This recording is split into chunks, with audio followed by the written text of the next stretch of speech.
You know, maybe this wasn't the best idea to stand around with all these guys.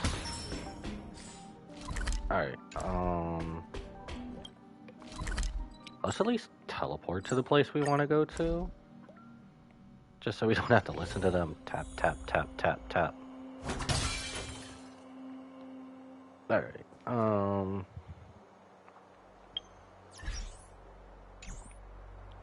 I guess we'll just leave it there. Alright.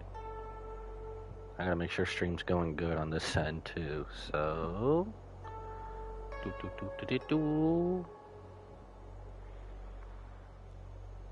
Why are you being such an annoyance, phone?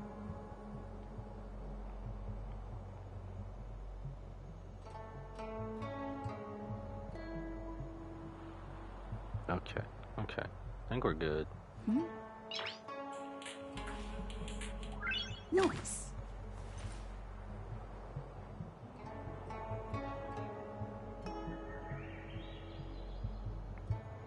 Alright, I think we're good. We'll just get started. Anyway, welcome back everybody to a brand new stream. I'm Shiriki Chaos, and today we're taking a wee bit break on our Wuthering Waves journey. Pretty sure this next update for Star Rail's coming out soon, so I feel like it's time to do some of our companion quests before I guess we go back to full-on playing Star Rail. So we're gonna lug through some of these companion missions, and if we have a break, we're just gonna go straight to the next one.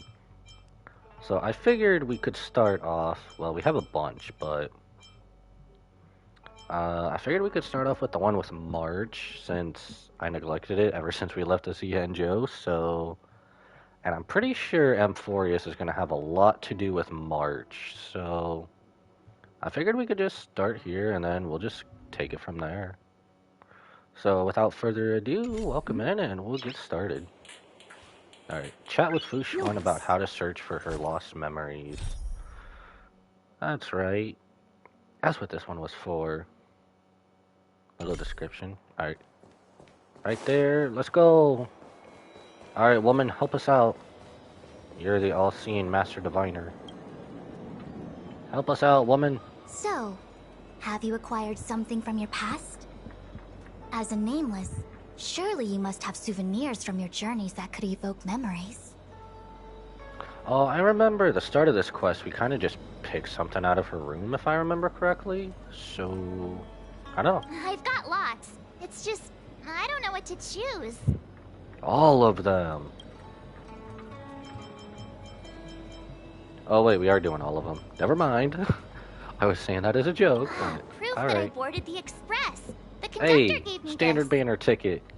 It's a standard banner ticket. Memories from the Astral Express? That should do the trick. Does anyone else feel like in the middle or halfway through Amphoreus? Okay, that's the same thing. I just said the same thing twice. Anyway, but does anyone else believe we're getting a 5-star version of March? That's just not announced yet, or soon.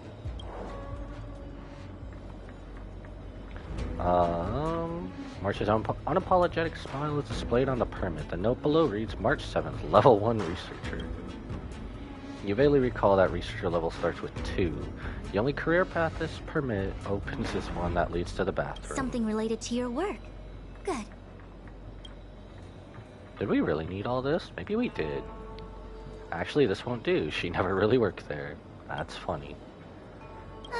So shiny and pretty. I picked up this little guy in Bellabog's underworld. Souvenir. Are you sure it's not radioactive? We can't just keep lost items. How could something so beautiful be unsafe? Oh, you'd be surprised, March. Did you never meet Kafka or Jingliu or anyone else, March, in this game? I can understand the young girl's fondness for glittering gemstones. Cup of Immortal's Delight. Basically a frappuccino? Yeah, she's got nothing. She was thirsty. One of my fondest memories on the Xianzhou. No comments. I happen to prefer Star Taro bubble tea. So would the equivalent be I don't know. I don't go to Starbucks. I'm trying to make a reference, but I don't go to Starbucks, so I wouldn't know coffee, man. I'm more on the tea side. Is that it? Miss March, are you not able to provide possessions from before you lost your memory? Honestly, I really wonder, is March's memory loss worse than ours, not having one?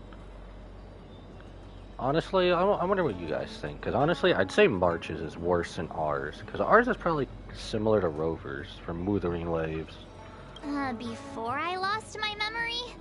So, something I don't remember getting? Even then, I couldn't be sure it was from before I lost my memory, right?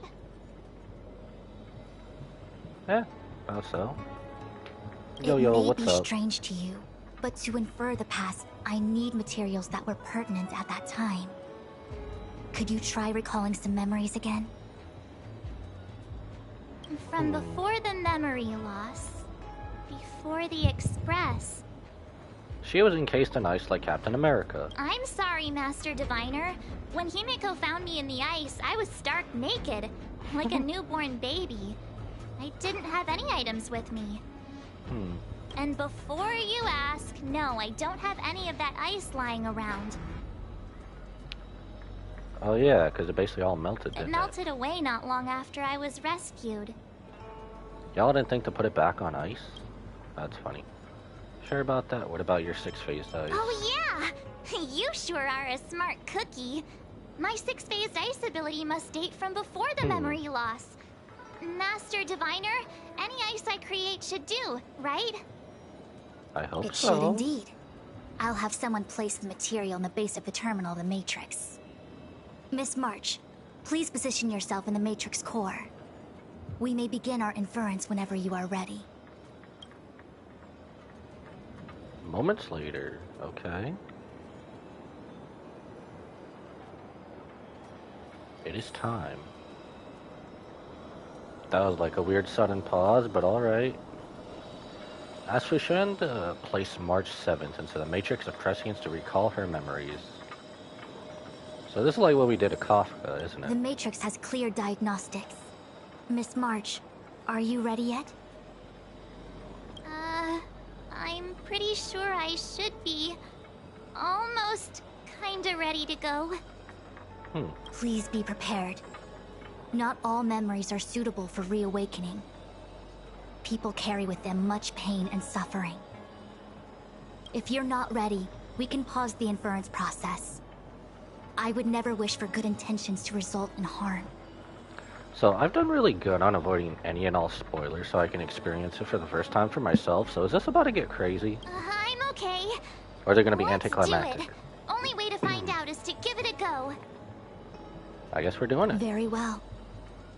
I will soon connect you to the Matrix of Prescience Ultima, where the Matrix will read your memories and guide you back into your past.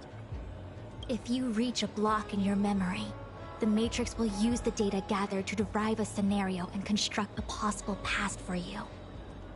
Oh, so it also randomly slightly give her one, I guess? Interesting. Got it. Oh, can she join me too? But I'm sorry, that would be highly inadvisable.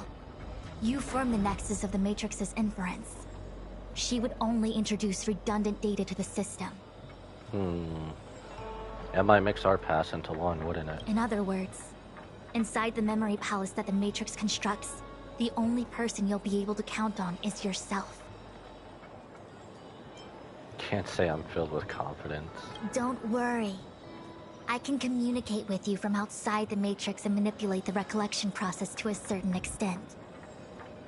Why do I feel like we're just gonna blow March up? Let's begin. I know that's not the case, but... Oh. Wait.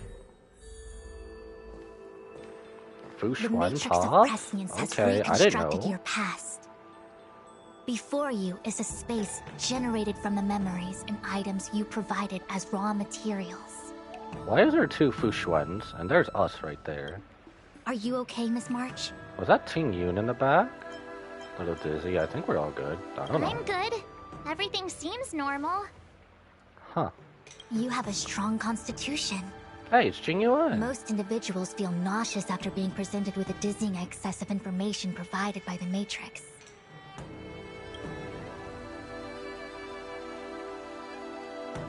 I must be seeing things. Why are there 2 Fushens here? That's because this was before the final battle. Your eyes are working just fine. One of the Fushwens is a projection of me which allows us to communicate with each other at all times. The other Fushuen indicates that I existed during this part of your experience. Yeah, because this was the area right before we did the final battle in Scale Gorge Waterscape, wasn't it? I forget who it is we fought here. I know we fought someone. Then we went to Scale Gorge. Did the final battle. Yeah. What experience is this? It looks like the healer's market.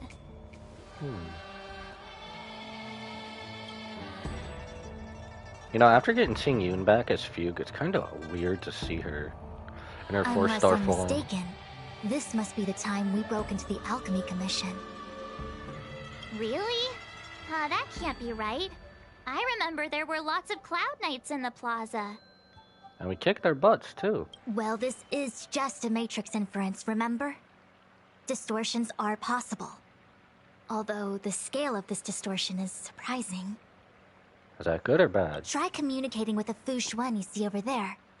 We should hear what the Master Diviner has to say. Wait, you can actually do that in this? That's amazing! I want to experience this. Fushuen to join the team temporarily.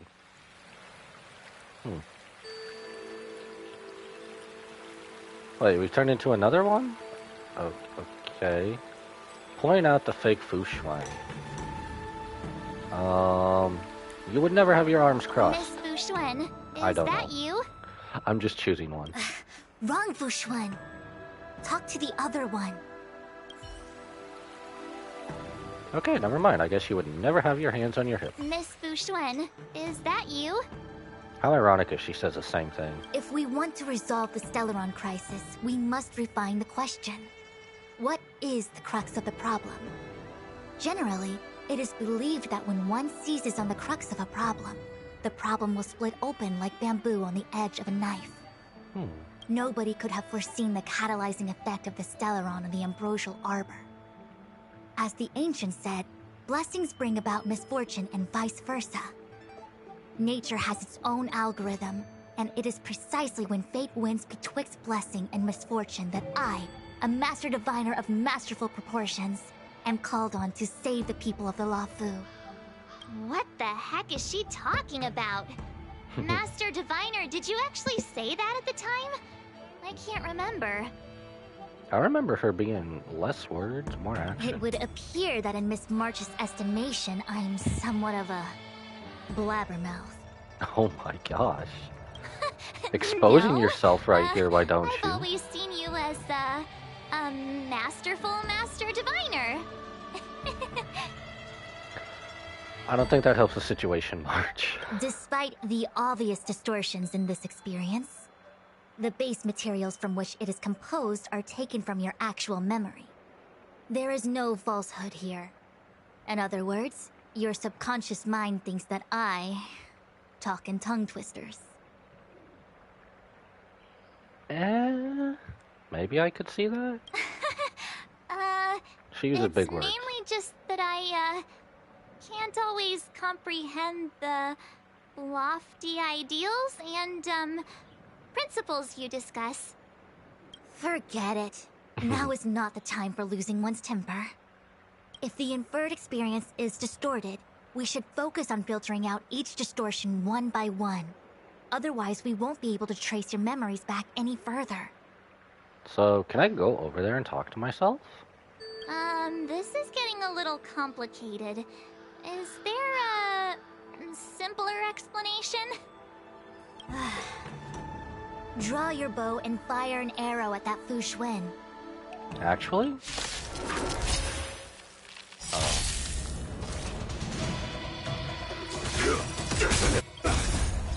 Until everything burns to ashes! Well, I don't know why we're fighting, but alright.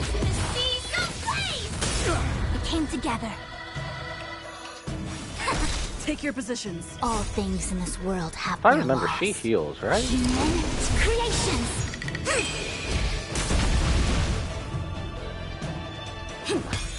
Free will, destined for oblivion. Dang, it's like 1 HP. Fighting me again already, leaving him with 1 HP. That freaked me out. I don't like people suddenly deciding to fight me. Now let's see who's here. Ting Yun, Welt, General Jing Yuan, and also her. I don't have to fight all of them, right? The Master Diviner was easy peasy, but I don't think I could take General Jing Yuan. Master Diviner, easy peasy. Well then. Easy peasy? That's what I was saying. The interference factor creating the distortion here should only have one source. Oh my gosh. That is, the person present who shouldn't be. Even though we faced Cloud Knights, why was Fu Xuan like, and I took that personally? So I have to pick someone and clear them of interference? Exactly. My projection will disappear for the moment so as to not cloud your judgment. If you can hear my voice, then it means I'm watching over you. Aww. You're the That's best, nice. Master Diviner. I hope the best version of me can overwrite the gloriously absurd version that lives in your subconsciousness. The person present who shouldn't be. Who could that be? Find the surreal part of the memory.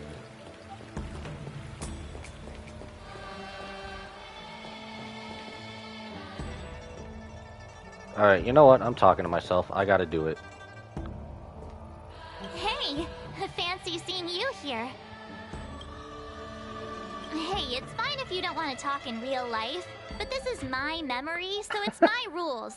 Come on, say something. Nope. Something.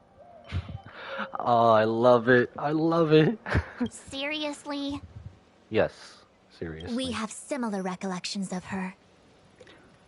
Actually? Okay. Leave your memories in the past. They have no place in the present.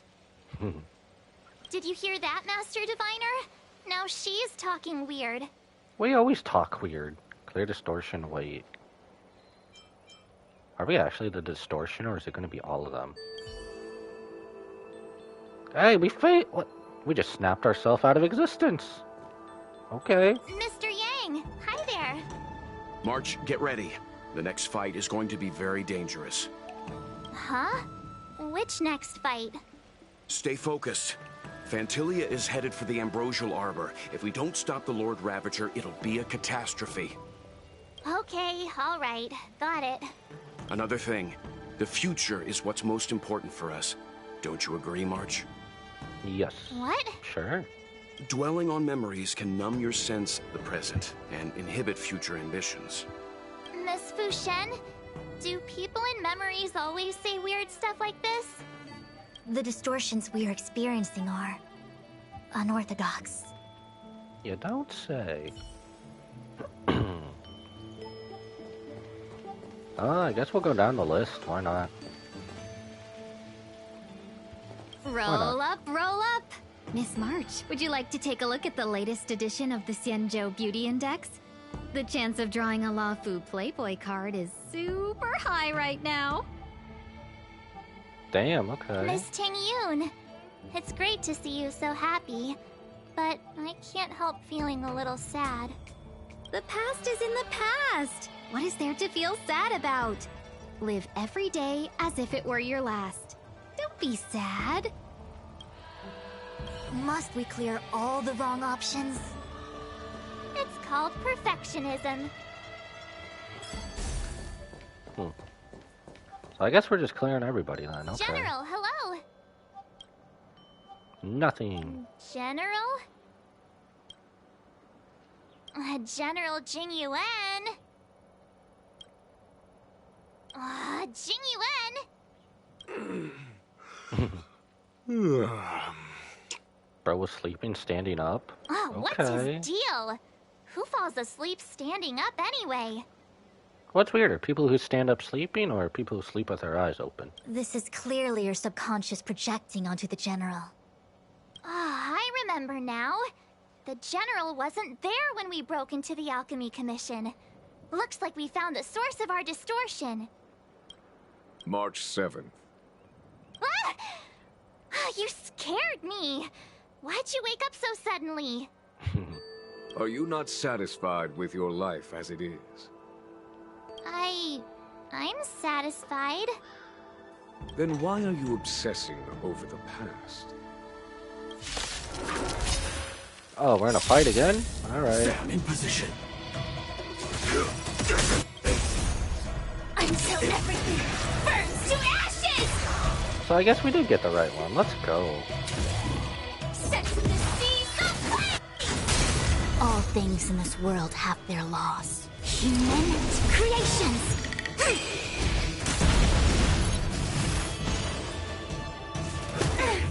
Ouch. Came together. Rhythm get messed up. The water to oblivion. Oh, I did the wrong one because they moved my team around. No! The mood is set Oh, well. just right. Let the show begin. I did the wrong one because they moved my team around. I weep How for dare the party. they? How dare they? It too shall fall. Oh well, it's not that bad, I suppose. What is that? Ain't that a lamp? I know what this is. It's a Yeah. Bellabog heater. Wait a minute. What's a Bellabog heater doing at the healer's market? Heating things up. Looks like part of one experience has infiltrated another. A foreign object, so to speak. A foreign object? That sounds like a medical issue. Will it require surgery? Please say yes. No. I Aww. believe the object is a sign of the Matrix purging distortion. It has managed to trace back to another one of your experiences. Make contact with the object. Let's see if we can jump over into that experience. We going to Bellabog again? Interact with the abnormality and rewind to an older memory. We're going to Bellabog! Bellabog. I've seen that name somewhere in the astral charts. There are many similar star systems on the Xianzhou trade routes. Unfortunately, all of them lost contact after the appearance of the Antimatter Legion. Yeah, Bellabog is a kind of snowy doomsday city. There are heaters like this all over the place. Otherwise, people wouldn't survive. Come on, Master Diviner. I'll give you a whirlwind tour of Bellabog. Is Touch it. touching a heater a good idea? This thing is red hot. What if my hand turns extra crispy? Well, at least you'll be a tasty chicken nugget that we can eat. It's okay. This is a memory space. If something hasn't injured you in reality, then it cannot injure you in memory. Well, I was never beaten up by Jing Yuan in reality either. Enough of that. Touch it. Peer pressure much? Hey, don't pull on my hand. Ow, ow, ow! Hot, hot, hot! So she did touch one in Bellabog. That's funny. What the actual... That thing was flaming hot! You said things that never happened to me in reality couldn't happen here. I said that if something hasn't injured you in reality, then it cannot injure you in memory. I didn't say anything about the sensation of injury. So this is Bellabog. I was expecting it to be cold. Once again, it's a memory. Shouldn't it not be cold? It's freezing. What? Master Diviner, aren't you cold? I can't stop shivering. Most likely a result of me never having experienced true cold. I'm afraid you'll have to do the shivering by yourself. Brutal. On the Luofu, you and I have shared experiences. and so I was able to provide more active assistance. But in Belobog, you'll have to rely on your own judgment to ascertain the source of distortion, and get the foreign object to appear. Yeah, I get it. So what's our foreign object this time? Miss March, I have one more thing to ask. Have you ever experienced great suffering? A few. What? We could surmount too. I don't think so. Why are you suddenly asking me that? Sometimes people forget extreme memories to protect themselves from suffering. Perhaps you didn't notice, but in your memories of the Luofu, everyone you met was either hinting or explicitly stating that you should stop trying to remember. I believe this is most likely your subconscious communicating with you directly. Though, of course, we cannot rule out that external forces may have interfered with your memory.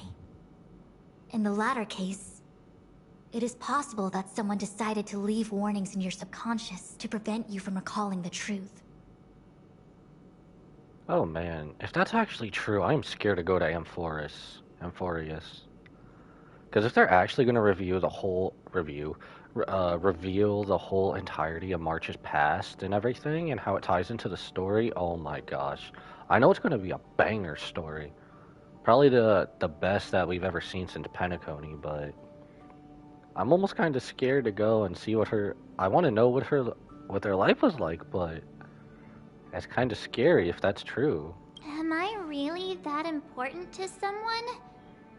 I don't think there's anyone who'd go to all the trouble of locking up my memories. Also, if someone is actually locking up her memories, I'm pretty sure we would find out in Amphoreus, right? So, I don't know. And yet, I don't know. memories are precisely what I just we want seek, the answer, no? damn it. I say this to say one thing. Are you certain you wish to continue exploring your memories? You said external forces might be messing with my head, right? That just makes me more curious. No one gets away with locking up my memories. Let's go. I'll show you the way to Goethe Hotel. This is all a lie. We're all in the Matrix. We need to wake up. Where's Neo? Where's Neo when you need him, damn it? Very well. I must admit that I'm finding the whole matter more interesting by the minute. This memory should be from the first day we arrived in Belobog. By the second day, we were wanted criminals already. Oh, great. A person present who shouldn't be. Who could it be? Yay, let's go get arrested again. That's Sampo over there. Well, I can say one thing, it's definitely Sampo, but I'm curious what everyone else says. It's March 7th. Welcome to the Sampo Hotel. Yeah, that I'm proves Jabard, it. the security here. That proves it. Oh, we see Sampo. It's Sampo's problem. Why would hotel security need to be armed to the teeth?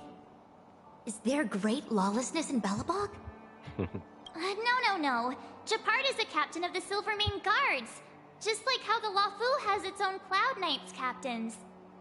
I have no idea what he's doing running security at a hotel like this, though. What do you mean you have no idea? 'Cause he isn't. It isn't so surprising. In attempting to pursue the rational, we piece together the unrelated. The result is a seemingly meaningful fantasy. A fantasy called life. Man, chapter 1 is so long ago. I'm so sad.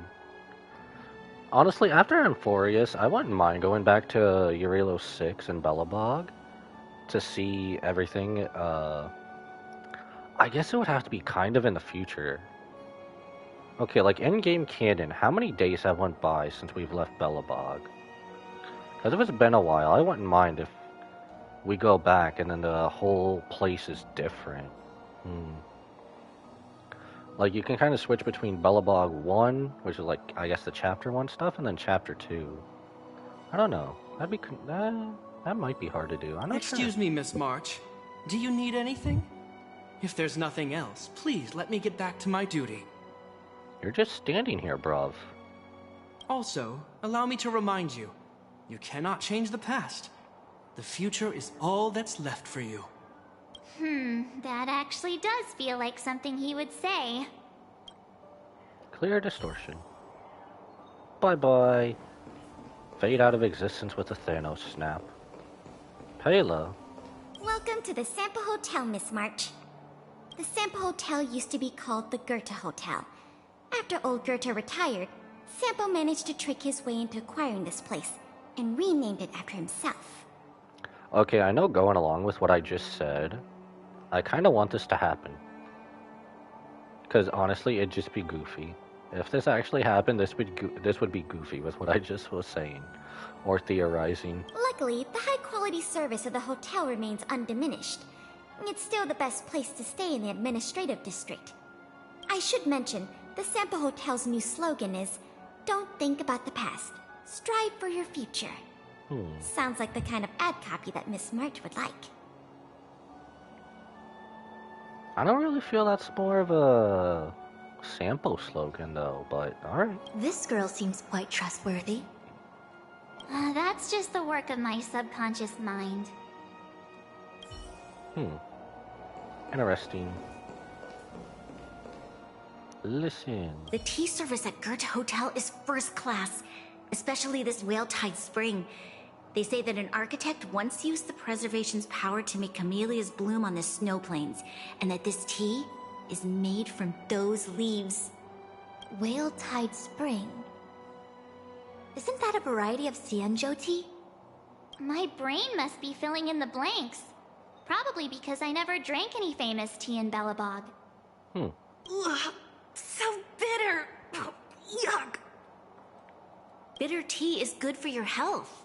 Poor Sela. Ugh, bitter is bitter. If it tastes like that, it doesn't really matter how good for you it is.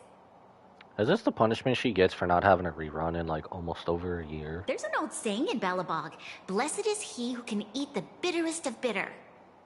These experiences are becoming increasingly distorted. Seems like my subconscious mind has no talent for screenwriting. I'm not sure your conscious mind does either. I'm not denying it.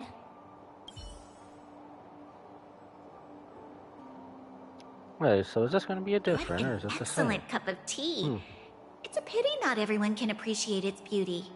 Much like the gift of forgetting, Miss March, it's bitter at first, but with a gentle aftertaste. This Bronya is really different from the Bronya I remember. Oh, way different, March. The force that's distorting this experience is nearby. Do you have to make it sound all scary? Rest easy. I can guarantee your safety while you're inside the matrix of prescience. Long time no see, Zila. March? Long time no see. How's everything been going since you left Belobog? The Express never looked back. It headed straight for the other end of the galaxy, because that was its fate. The same goes for us. We can't return to the past. Is that why we haven't had another Zila rerun in over a year? March, don't dwell on the past. It won't do you any good. Trust me. Got it? Thanks. These warnings are ongoing. The situation is becoming stranger by the minute. It sure is. Let's press on and see what awaits. I remember our second day in Belobog was mostly us being hunted down by Silvermane guards. We didn't meet Zila until way later. Which means Zila shouldn't be appearing in this memory. She's the source of the interference. Really? I still pointed it out as Sampo. In which case, we must eliminate her. Seems like you don't trust me. It's not that I don't trust you. It's just... No, we definitely don't trust you. You haven't had a rerun in over a year. So you can see why we don't trust you. An answer is not required. She's merely a mirage hindering your progress. I understand. Let's do this. Straight to battle, but I wanted to talk to Sampo. I hope I still can. Until everything burns to ashes! I hope we can still talk to Sampo, because I'm really curious what he has to say about owning the hotel. came together. I didn't really think it'd be something Sampo would do, but alright, I'm here for it. That's half the work. On the still waters of oblivion. Yeah, we'll take him out. I weep for the departed. It too shall fall. What's this? Let me see. Developed on Herta space station. Seems like this must be the foreign object. The next experience should be meeting her for the first time. Herta space station. Right. Oh, I can actually talk to him. Let's do it. Let's go. Miss March, long time no see. Welcome to the Sampo Hotel. I just feel like this would actually happen because it'd be goofy and it's something Sampo would probably do. The Sampo Hotel? This is Goethe Hotel. Was Goethe Hotel. Now it's the Sampo Hotel. In the autumn of his years, old Goethe got too old to run this place, so he handed it down to his most trusted young confidant, Sampo Kuski. And before you get the wrong idea, there was zero trickery involved. This was a cherished agreement between gentlemen. Now that you say that, I just think there's trickery involved, okay?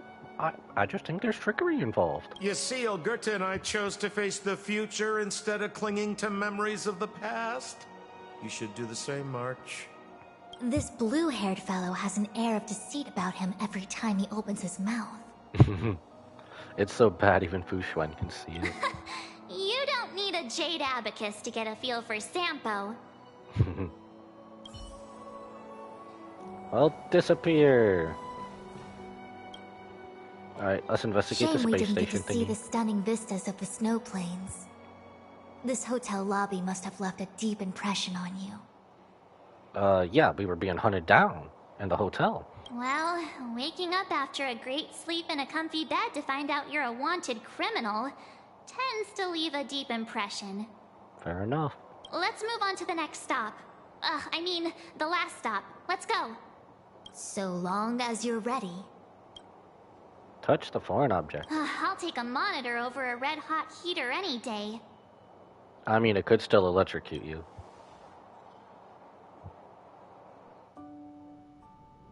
March, wake up. We have to hurry. It's Don Don Hong. Huh? Are we going? What about Miss Fu Xuan? Fu Xuan? Who's that? And there's no time for daydreaming. The space station is in crisis. Huh? What do you mean? Come with me. Asta said that the Stellaron is stored in that room up ahead.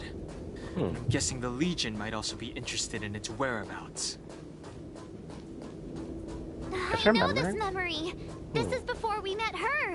Don Hong, where are you? Master Diviner, can you hear me? Darn it, something must have gone wrong. So this is slightly before, because we were still with Kafka and Silverwolf at this point, right at the beginning of the prologue. What am I gonna do? Why did Miss Fu Xuan pick the scariest time to vanish? March, can you... me... I'm getting more and more evidence that your memories have suffered interference. But I don't know where from. Looks like I'll have to do it by myself this time.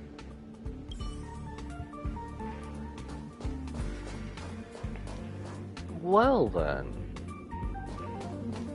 Arlen. March. If you insist on looking back, you'll find nothing but confusion and chaos. You were the last princess, and also the last survivor of the Diamond World Adlivin. The planet was burned to an obsidian hellscape the moment Nanook ascended. So she is a princess, or is he just talking nonsense? Filled with despair, your parents swaddled you in warm clothing and placed you into an ice ship. As they watched you sink into the turbulent waves of the starscape, they felt a newfound hope. I think you're just giving us the story of Superman, Arlen. You were found and raised by strangers. You are the only savior. The promise of rebirth. That's just a story of Superman, Arlen. Oh, wait! I wrote that! That's a story I made up about my past! Ugh, great. Forget memories. Now everyone gets to see my imagination. That's funny. March, have you forgotten your past experiences? Surely your bow there is enough evidence for you. You were once a Galaxy Ranger, engaged in a bitter fighting battle with the remnants of the Swarm. You rescued a planet in the Emerald System that was about to be swallowed by a black hole, smashing through Dr. Primitive's carefully laid plans. Let me guess, another story. You were severely wounded during the battle for Vonwalk. The leader of the Rangers encased you in ice to protect you and waited for you to recover. My bow? But Himeko made that for me. You're lying. Clear distortion. Okay. So is it gonna be us? Well, we're gonna March talk to 7th, Herda anyway. One of the nameless aboard the Astral Express. How ironic, because the next update, the Herda's coming out.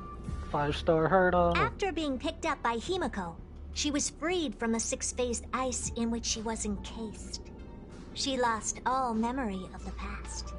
Because she had no past to speak of, she was an Eon, and Eons have no past.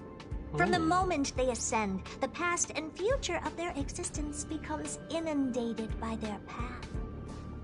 You know, in Amphoreus, if March actually becomes an Eon or something else, I am gonna be hella surprised. I mean, the whole update's gonna be a hella surprise anyway, because it's brand new. What do you expect? But holy crap. March 7th's mistake was the loss of the authority of the Eons. Could it be? That never even occurred to me.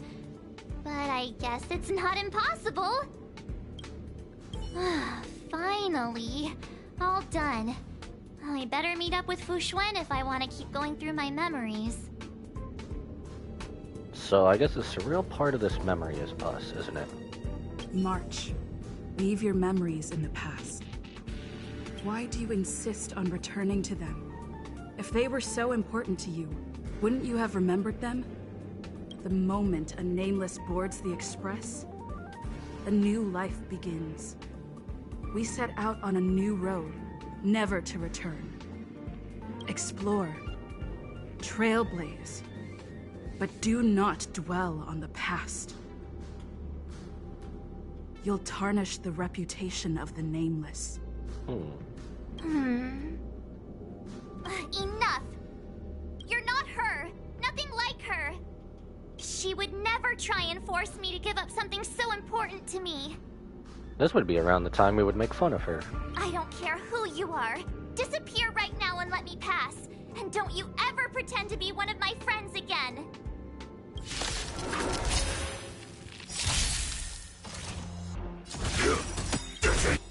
All things in this world, human creations, like fire until everything burns to ashes! Set to the seas of praise! Well, at least they're giving us really easy enemies to take care of, I guess. Take your positions. That's half the work. On the still waters of oblivion. I weep for the departed. This is really interesting. All I want to do is theorize Amphoreus. Oh, I can't wait till next week. I cannot wait for that update.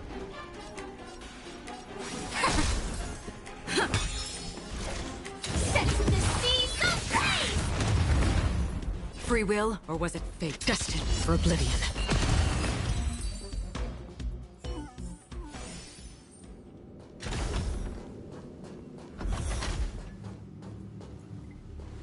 Weren't there coordinates sent out from the space station? Wait, what are you doing here? Weak heartbeat and pulse. March, you better do CPR. This is the first time we met her. But she isn't here.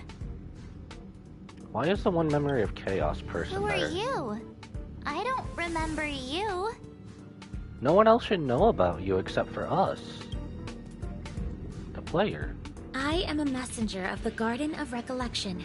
Miss March, please refrain from looking back upon your past. Leave the matrix of prescience and return to reality. The past is not worth exploring. It will only hurt you.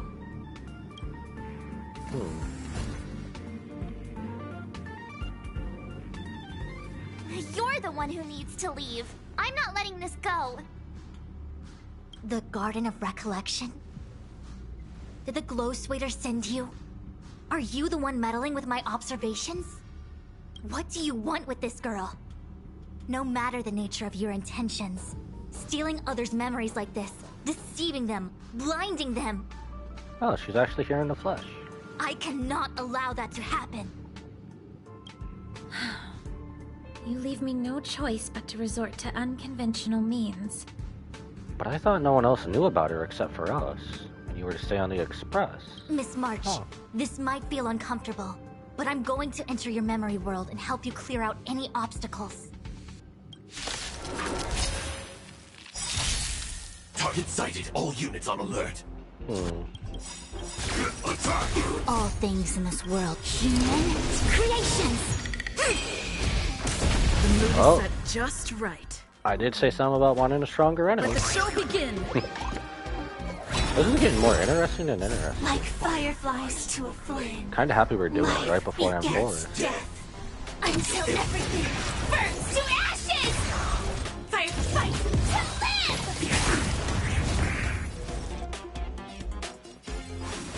live! Take your positions. Free will, or was it destiny? Or oblivion? I weep for the departed. It too shall fall. Well then, I wonder, are we getting like a little bit of March's memories back at least? Or are we just gonna be SOL? It came together. Another journey begins on the still waters of oblivion. Fight to live! A quick divination. Stand in position. Detonate.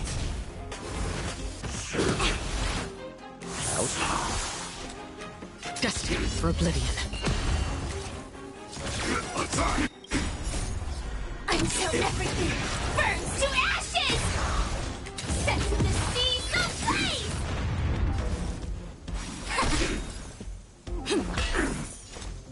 On the still waters of oblivion.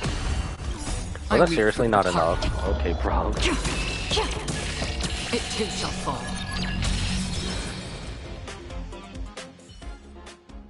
Thanks for your help, Miss Fushuen. Now we're on the Express? Okay, this is going all over the place. I promised I'd watch over you.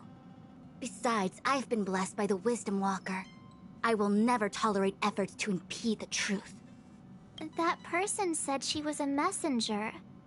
The Garden of Recollection. Why would they come after me? Many members of the Garden have their own agenda. It's impossible to confirm anything from a cursory introduction. This is the Astral Express, no? It would seem that you're nearing the source. The Matrix of Prescience Ultima should start making further calculations soon. So this would probably be around the time when she... Do you remember where it was exactly Express. that you were discovered? They set the ice down in one of the passenger cars. It ended up being my room. Then let's pass through this carriage and find your room.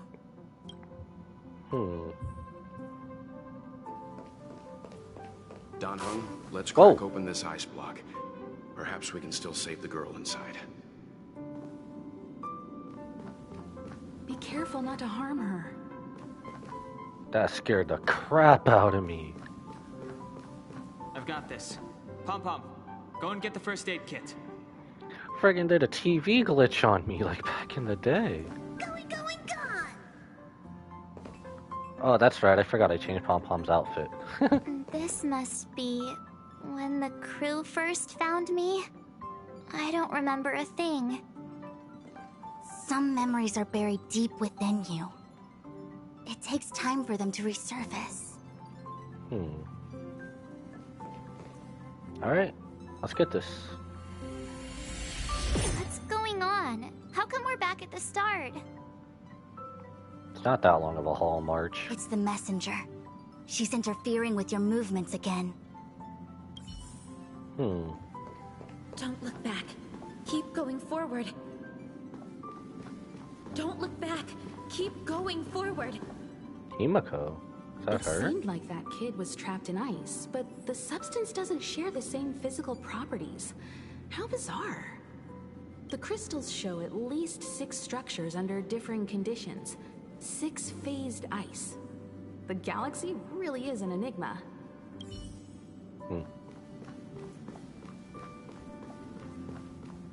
So keep going, keep going. Let me guess. Back to the start. It's Groundhog Day.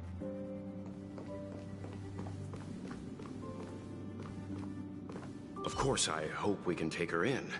Or, rather, I can offer a conclusion based on the most basic of moral judgments. Now that we've found her, we have to look after her. But, naturally, I'm concerned about whether or not this places the Astral Express in any danger.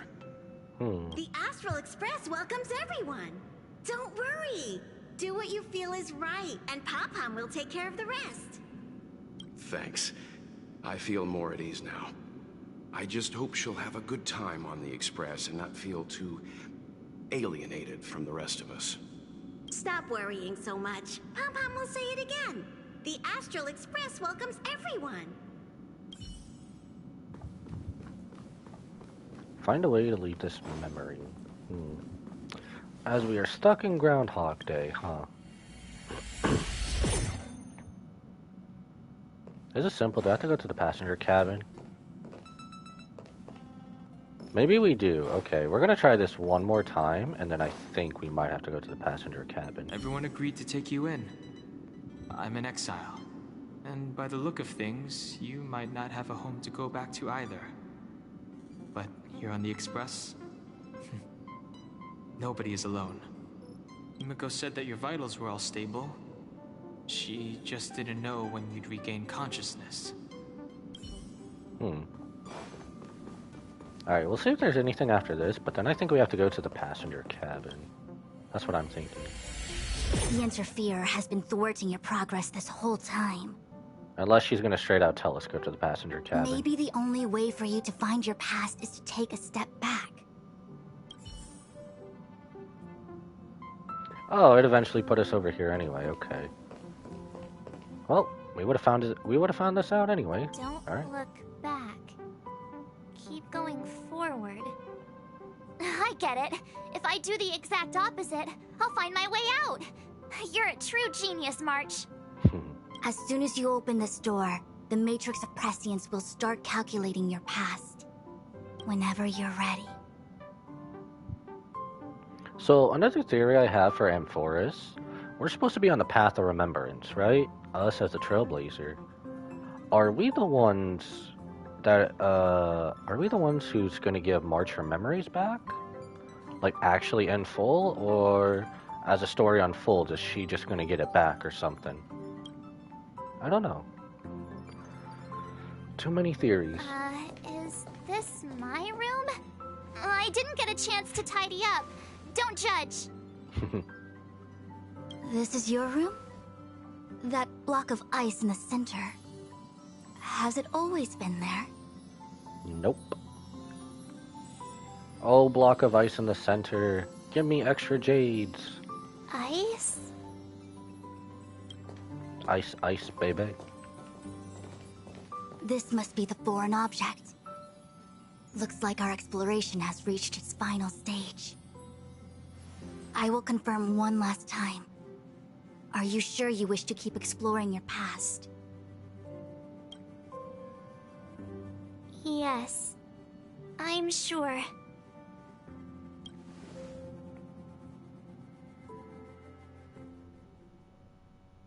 Master Diviner? She is busy running the Matrix of Prescience Ultima. You again? What I do with my past is none of your business. Why do you have to make things so difficult? Please, Trust the Garden of Recollection. Everything I'm doing is for your protection. Protection? You don't protect people by imprisoning them! We know.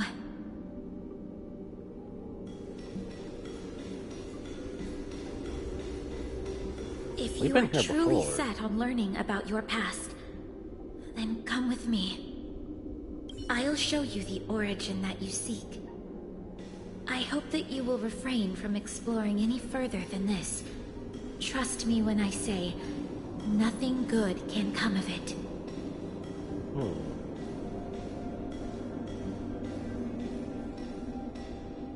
Interesting. Is it like a big There reveal it or is. more of a small Your reveal? origin. Your life unfolds from this point on, full of unique experiences and adventure. That's just her in a block of ice. That's not really saying anything. What happened prior is meaningless to you. The value of your life does not lie in what happened in the past, but in the present and the future. But that doesn't really get us anywhere, though. The eagle returns from an unsuccessful hunt. The sailor avoids the course they know to be dangerous. And you, my child, should come to learn that the past is just an illusion. But your experiences now will be remembered forever. It is time to say goodbye. Here, a parting gift for you. I look forward to our next encounter. Wait! Hold on! Miss Fu Xuan, why did the simulation just cut off like that? I'm fine. Just a little lightheaded is all. And the Matrix of Prescience stopped at precisely the same moment. So it didn't calculate it. March, I lost sight of you once you touched that block of ice. What happened? It's kinda hard to explain.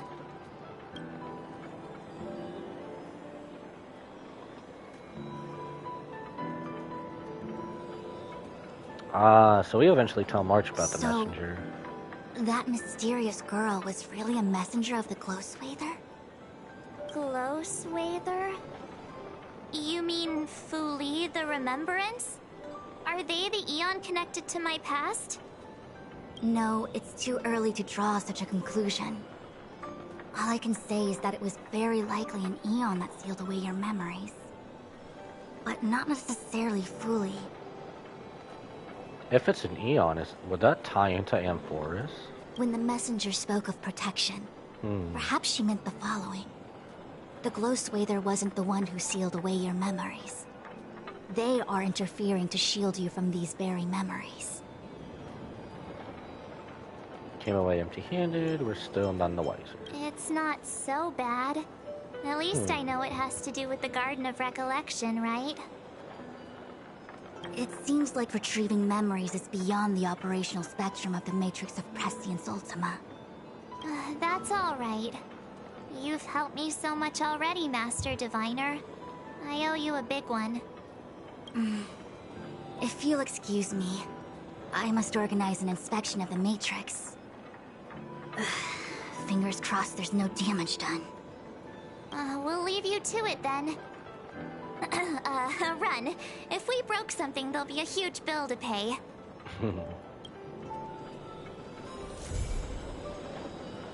Total recall complete. Fu Xuan has become a visitor of the Express. Let's go.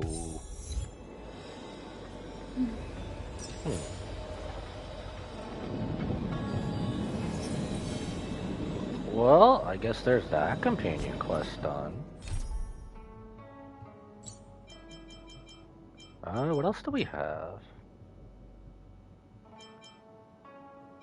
We're already on the Xianzhou. Should we just stay here and do another one?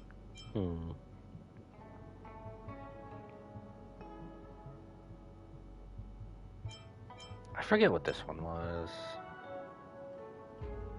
That's where we have some fun with Bailu, isn't it? This was with Welt and someone else, I forget. And I think these are continuations of one we've also done. The only one I haven't actually started is this one. That's towards the end. This one and then the Penacony one. We're already here, so... What should we do? Clouds leave no trace, Masquerade duel. Maybe we'll save this one for last. Or we'll do this one after one more. We're kind of already here, so...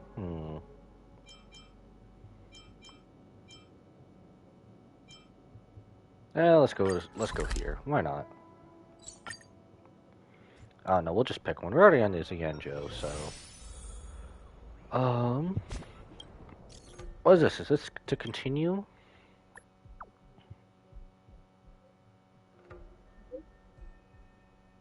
You'll know when you're here. Hurry. Alright, simps, it's time to go. Time to go to the Express. Oh, I just went to my room. Whoops.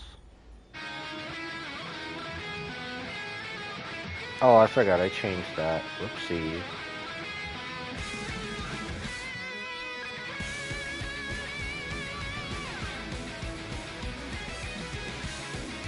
What do you mean, Ubisoft? Why is Assassin's Creed Shadows being delayed again? Bruv, why? You have got to be kidding me. Why? I just want to go to the party car. Stop turning on the lights. Damn it. We have successfully turned off and shut the lights off. Okay. Anyway. Damn it, Ubisoft. Why is Assassin's Creed Shadows... I'm going the wrong way again, aren't I? Why is Assassin's Creed Shadows being delayed again? By a whole other month. Are you kidding me? I am so mad. I am so mad right now. Is there anyone new? Fugue.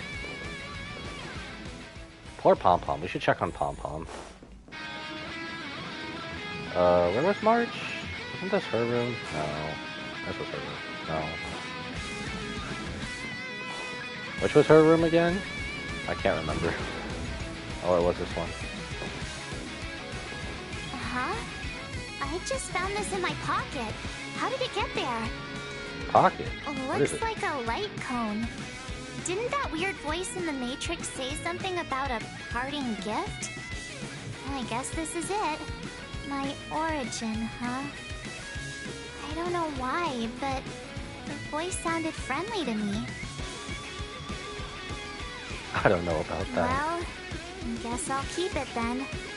Jumping through all those hoops in the Matrix was pretty exhausting. But this little gift makes me feel like it was worth it. I'll have to find time to thank Miss Fu Xuan properly.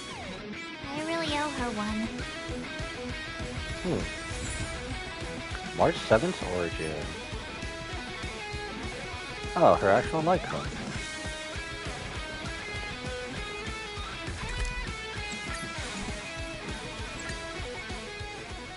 I guess we'll go back. Man, Ubisoft is... Anyway, I guess back to what I was saying. Ubisoft is really not wanting us to play Assassin's Creed Shadows, apparently. If I can't have Assassin's Creed Shadows, then... either give me the remaster of Black Flag, or remake Assassin's Creed 2. Stream 4. Gleam of old blades. I feel like you're gonna be an annoyance if I don't take care of you. What were we doing here again? I forget. Looks like there's smoke rising in the distance. Miss Shikui sent us a side crane. See if you can get an aerial visual. This is an emergency. We need to find where the star skiff crashed as soon as possible. Connect. Oh. Use a side crane to search for the victim. Identify.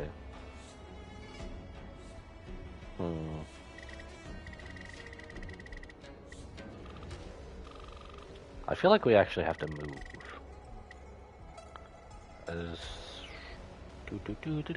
Where are you, Mr. Victim? Alright, let's fly. Wait. Oh, that's the star skiff descent.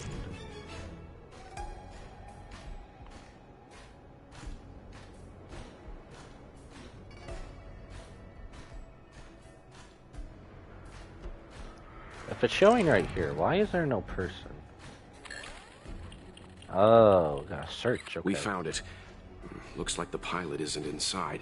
If they escaped before it came down, they should still be nearby.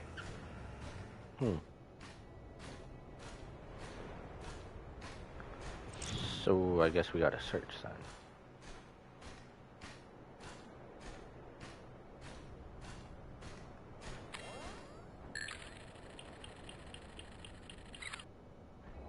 Psych Rain is returned. There. That must be who Miss Shikue asked us to save. We need to hurry. Those abominations have trapped her. Be careful. Okay. Chartering high-end barge. The best choice. Be careful, we will not. Alright, how do we get down there? It's been forever since I've been here too.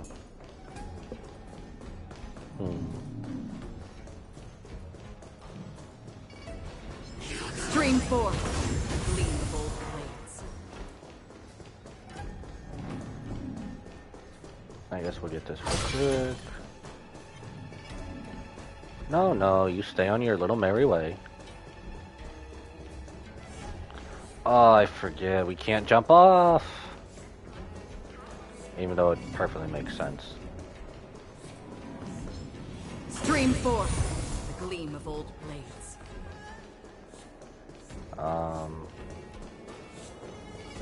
Have I actually forgotten how to navigate through here?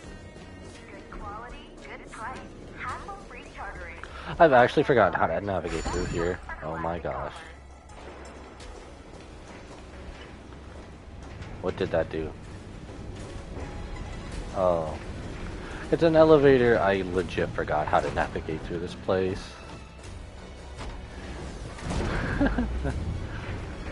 When you haven't been somewhere in so long and you forget how to navigate everywhere.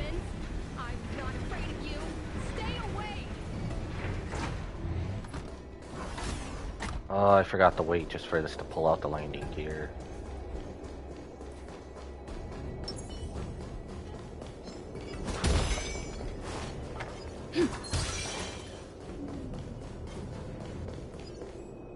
Hey, get out of here! It's too dangerous! Go get someone from the Skyfaring Commission. Tell them Ching Ni is in trouble. It's okay, we're pretty tough. See you later then. Don't worry, Miss Ching. We can just dip. We've been in worse danger. That's funny. Sam in position. Man. Detonate. Honestly, she can be so savage Like sometimes. fireflies to a flame. It's really funny. Begets death until everything burns to ashes. Fight to live. Rhythm get messed up. Destined for oblivion. Hedge your bets. Firefly Type 4 in position. Set the seas aflame. I weep for the departed. Might as well, they're no match for us. It too shall fall. Go away, small fry.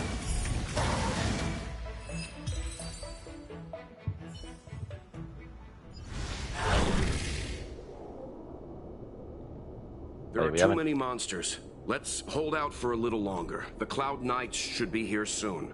How can we not deal with this many monsters? Explain. Just run! These monsters can't get up here anytime soon. No can do, Miss Chingni. We're not abandoning you. Hey, you think we can take them? Oh my gosh. Oh my god.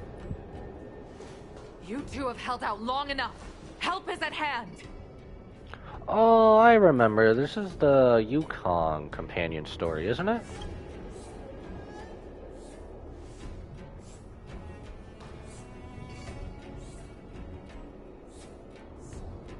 Cloud Knights, formation! Prepare to engage! There's only two of them. There's not really a formation there, though. Hold on, Ching-Ni. We're Oh, coming again? to get you! Alright, fools. Until everything burns to ashes. The mood is set. Just let the show begin. Fight to live. Rhythm get messed up. still waters of oblivion.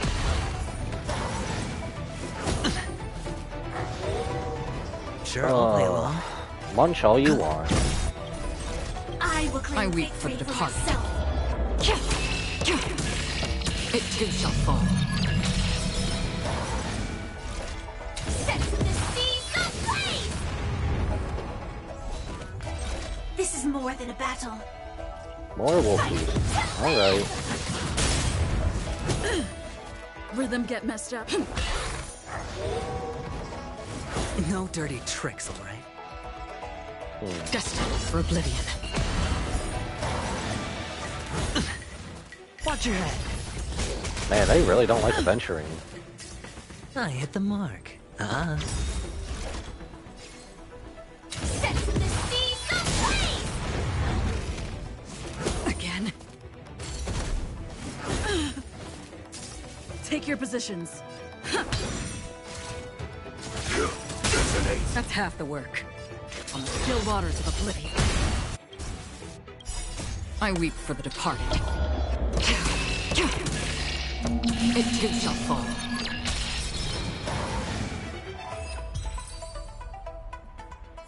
Bye bye, bad wolfies.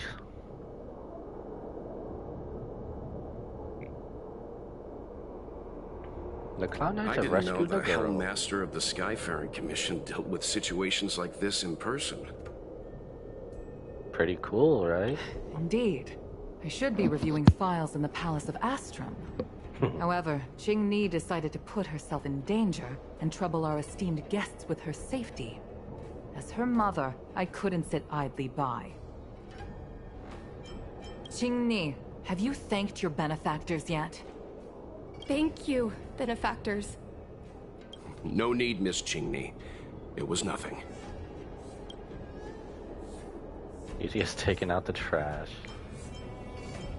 I didn't really do anything. You Astral Express Trailblazers have outstanding manners, though your allegories are a little odd. It was because of both of you that Qing-Ni escaped unscathed. Words cannot express my gratitude.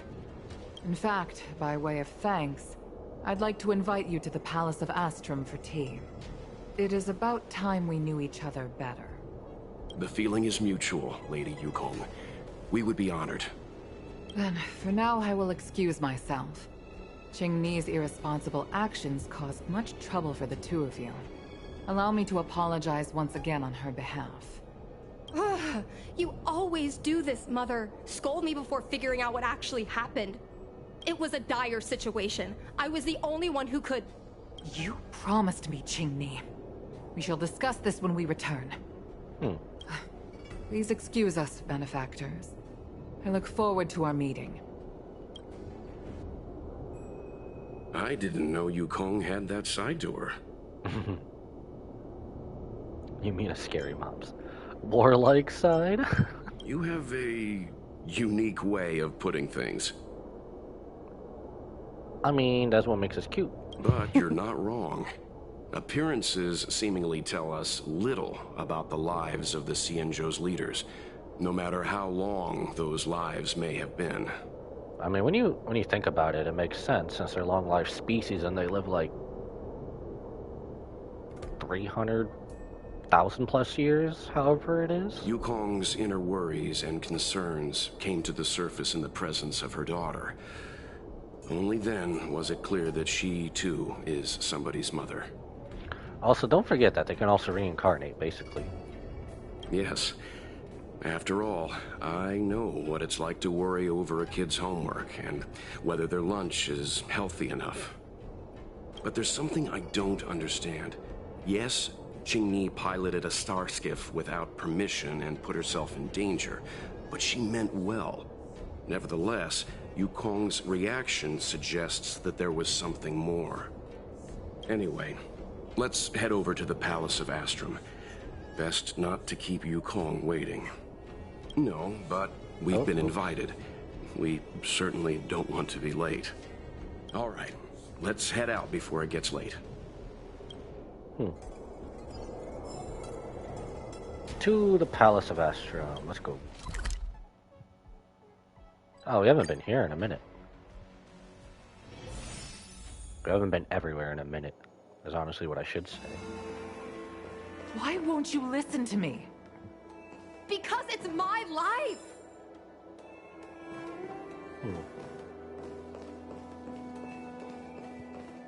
You know I have the talent to make it. I can become the Lafu's best pilot, just like you were. Talent? You'd be dead if it weren't for those two travelers. Do you think stealing a star skiff and taking to the skies is a show of talent? What about being trapped by abominations? Did you at any moment think about what I would feel if something happened to you? Do you know how many people dream of a relaxing desk job at the Skyfaring Commission? You promised me to work responsibly in your post. Not only have you broken the Skyfaring Commission's regulations, you've broken your promise to me. I already told you. I had no choice. I want to help you and the Skyfaring Commission, not sit at my desk dealing with never-ending papers. That job doesn't suit me. I think I remember her now. She was the one who we first met when we went into the Palace of Astro. Yeah, I remember Ching-Ni now. I got the highest grade in the fighter pilot test. They all said I was a genius, like you. Like mother, like daughter. They were all jealous of me. But no one even knew I had to take the test behind your back. You would never have allowed me to go if I told you about it. Behind my back?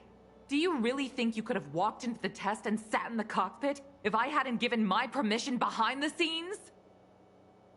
As for genius, don't mention that word to me again. Why do you insist on becoming a pilot? I don't understand. And I don't understand why you don't understand. Now we're getting nowhere. Why can anyone in the world become a fighter pilot except the Helmmaster's daughter? Don't you realize how ridiculous that is? You may not want to fly anymore, but don't trap me down here with you.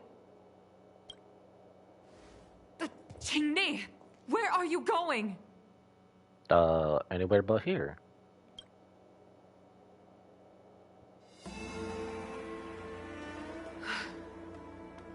I'm sorry you had to witness this.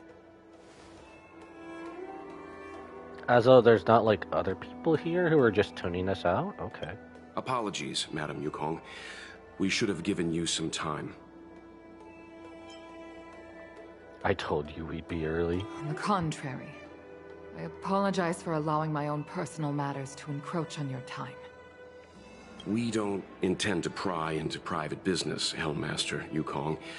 But if there's anything we can help with, please don't hesitate to ask. Family issues, I'm afraid. You probably heard a thing or two just now. The whole thing. Despite my earnest wish that she continue in her post, Ching-Ni is fixated on becoming a fighter pilot. I may seem overbearing, but the situation she gets herself into sent a shiver up my tail. It's funny, isn't it? I've seen every disaster imaginable, from the abundance axis to a living planet. I thought I'd forgotten what fear was. But when I fought alongside you, I realized there are still things that can terrify me. I'm sorry. Talking about such vexing matters is unbecoming in front of guests. I invited you here to gain a better understanding of the Express, not bore you with these trivialities. Oh, I prepared refreshments for you. Please, you must try this excellent whale tide spring.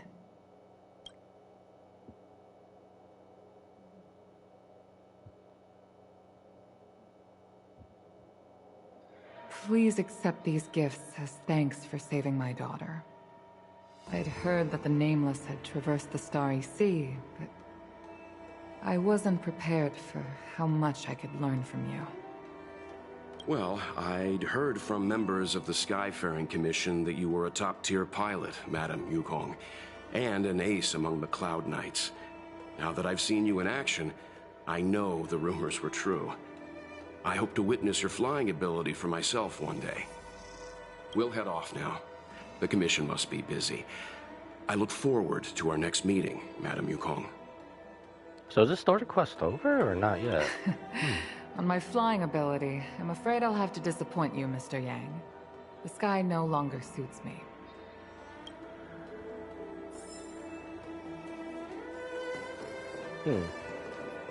Does she actually have anything extra or no? Looks like you still wish to talk. Oh, extra? Seems our every meeting is accompanied by an incident of some sort. I hope I can meet the Astral Express crew under better circumstances next time.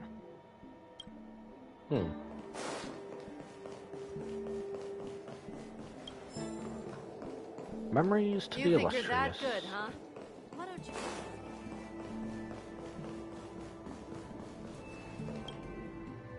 Feel like we're gonna run into Qingni, aren't we? Oh, eat my words I shall. You two, please, wait! Thank you for saving me, benefactors. And I'm sorry you had to witness all that. Parent-child relationship. So you've experienced it yourself, benefactor. That's great. I mean, I'm happy I finally found someone who can understand me. I mean, I suppose we have. Do we really have actual parents in this game? Other than Kafka and Himiko? I mean, do we? But I've had the hairpin ceremony. I'm an adult now. I have the right to pursue my dreams. Mom still insists on sheltering me under her wing, as if I can't even stay alive without her. Miss Qingni, these are family matters. I'm not sure it's my place to comment. However, in my personal experience... I mean, it might not be his place to comment, but he is a dad. We know that for sure. Becoming a parent often means we become obstinate. To erode a rock, one must be patient and persistent, like water. What I mean to say is, instead of trying to prove yourself suddenly, perhaps you could demonstrate your ability to look after yourself methodically, over time. Don't you think, Miss Qingni? Don't think I have the qualifications to advise here when it comes to family stuff. I mean, both make sense. My mom is actually a reasonable person, but she gets unreasonable as soon as I mention flying. She hid my Starskiff toys, dragged me away from the port when I stayed behind to count ships, forced me to study for ages. I did everything I could to work my way into the Skyfaring Commission. But she used her authority to assign me a desk job. Every time I walk along Star Watcher Avenue and look up at those ships flying freely across the sky, I feel empty inside. Speaking of empty inside, so how were Mom's refreshments? Good? Man, this is his Mr. Yang being so tongue-tied. I'm sure there's leftovers. I've been so angry today I forgot to eat anything. How about this? My mom thanked you guys with refreshments, so I should do the same. Let me take you around Starskiff Haven. We can try the most authentic snack on the Lafu.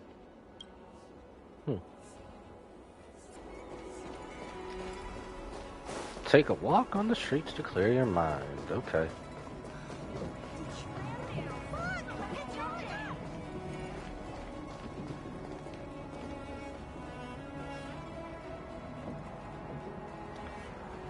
Okay, I literally forgot this was a vending machine. We're here! The thing about the most authentic snack on the Cienjo Lafu is it's a drink, and it's inside this vending machine. Which is so thin, how is anything even in there? Full 5-star treatment tea again.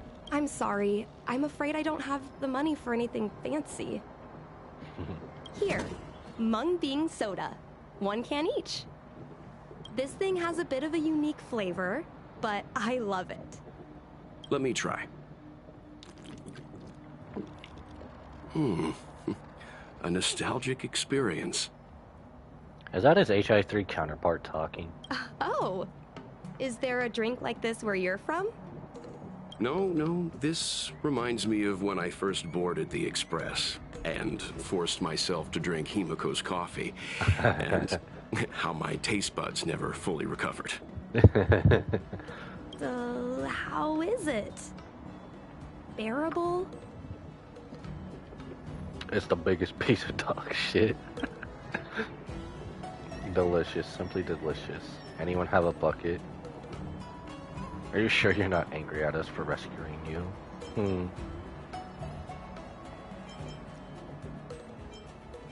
That bad? Sorry. But I guess not everyone can accept what I like. Just like flying. Well, don't force yourself. Let's go somewhere else. Oh, I know a really great place in Starskiff Haven to Starskiff watch. How long have you been dating?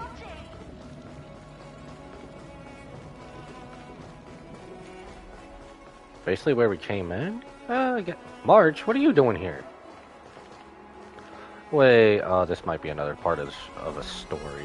I'll just go here then. You know, there are a lot of mung bean soda moments in life.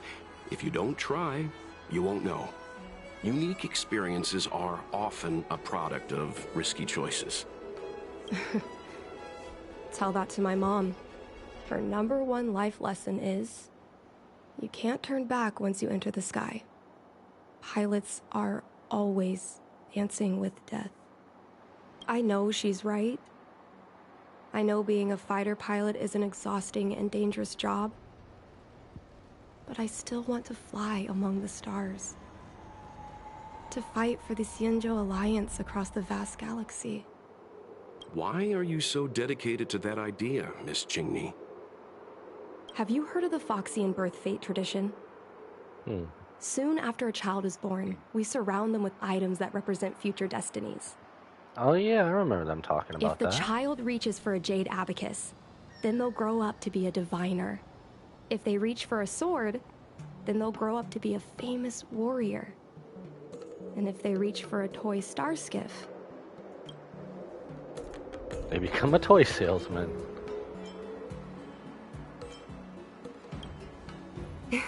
That's right. Mom reached for the star skiff and showed a natural talent for flying.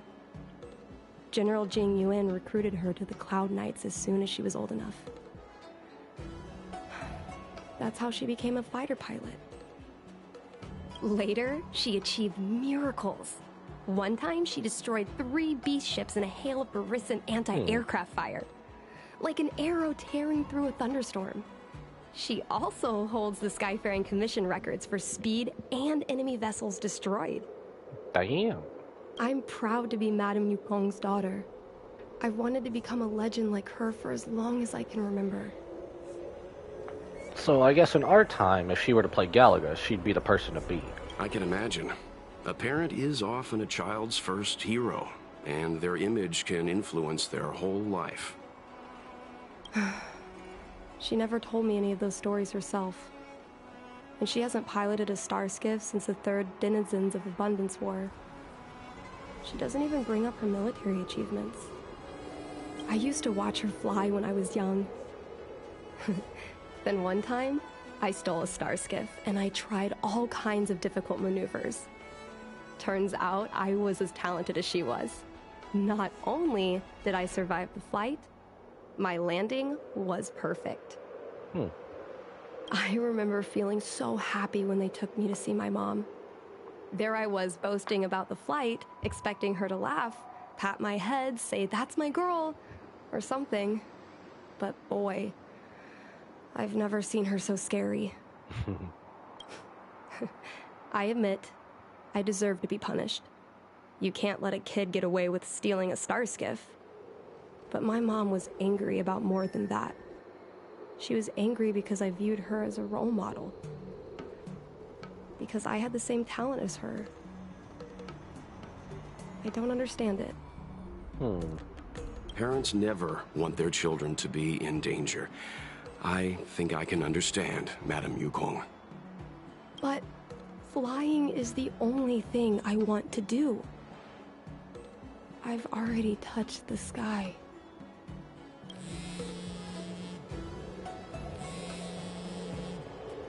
I take it the message was bad. It's Mom's secretary, Miss Sequay.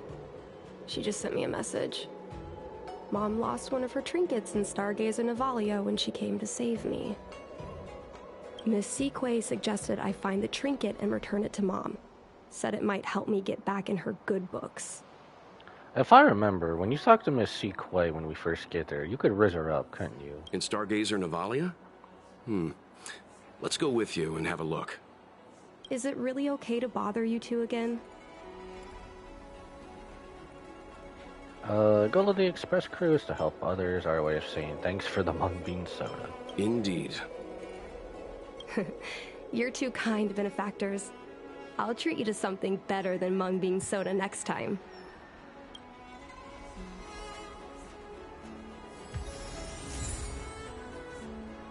Qingni's memories.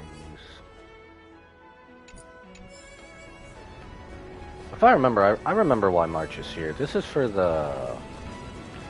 What is it? The Ethereum Wars thing?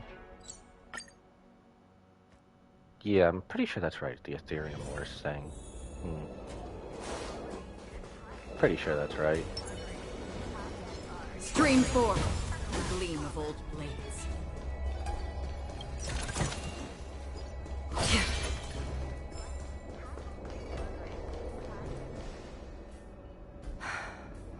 The fight with the abominations was pretty chaotic. I think Mom's trinket would have dropped around here. Do you know what it looks like, Miss Qingni?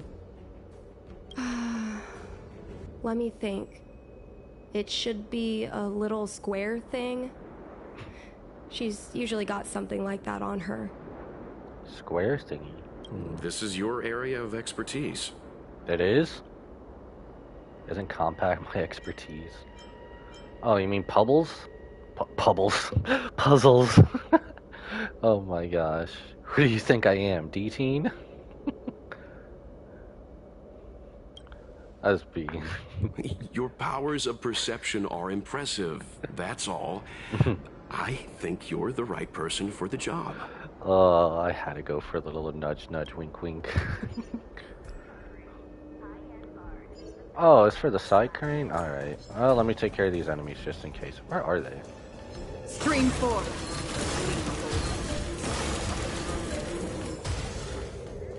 I don't feel like fighting. And Acheron takes care of everyone.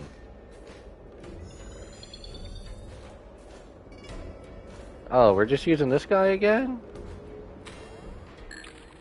Apparently we're already here, so... A bird cage. Huh. That reminds me. Have you guys heard of the birds that live in the Everhunt Plains? They have beautiful feathers, but you can't domesticate them. They don't live long if you lock them in a cage. Makes sense. How could a bird that's known the sky live in a cage?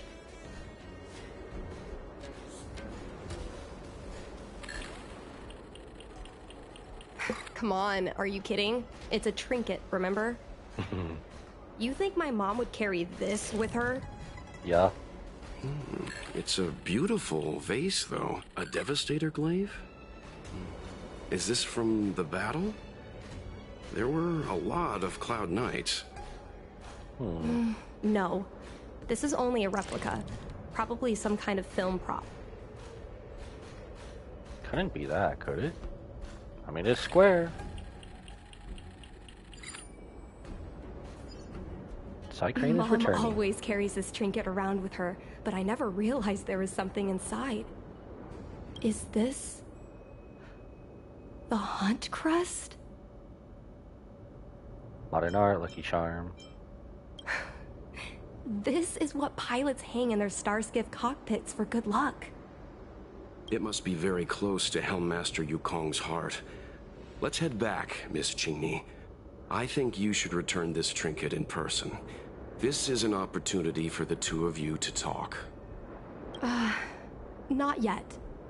I want to go back later. There's something I hope you two can help me with first. Which is... If you want us to help you persuade your mother, I'm afraid that could be difficult. It's not easy to solve a family dispute as an outsider. No, you misunderstand. I just want to know what she's thinking. What turned an ace pilot, someone who loved to fly, into someone like her? My mom clearly misses her flying days, otherwise she wouldn't keep this on her person. But she doesn't fly anymore and refuses to let me become a fighter pilot. Why? Maybe we can ask some people who might know the truth. Like Jing Yuan, ask her on the Skyfaring Commission. Well, the General's been busy at the seat of Divine Foresight recently. We might not get to see him right away. Still, it's worth a try. He was the one who promoted Helmmaster Yukong. He probably knows more about her past than anyone. General Jing Yuan? Are you sure it's okay to go straight to him? Oh, right. You're the General's guests. Even so, this is asking a lot of you. Nonsense. No problem. If we can get to the bottom of why Helmmaster Yukong no longer flies, we might be able to find out why she doesn't want you to be a fighter pilot. We can't help you too directly, but an indirect conversation like this might give us a clue on how to convince your mother.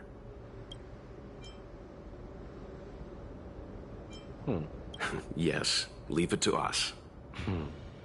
Our influence on In Walt is that getting case, stronger. Thank you so much, benefactors. I'll head back to Starskiff Haven. I'm not ready to return to the Skyfaring Commission yet. Items obtained. Divine Arrow Embers.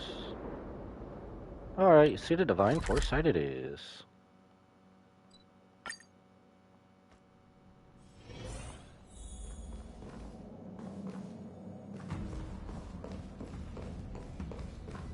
If I remember, there should probably also be someone else close to here for another one too, huh?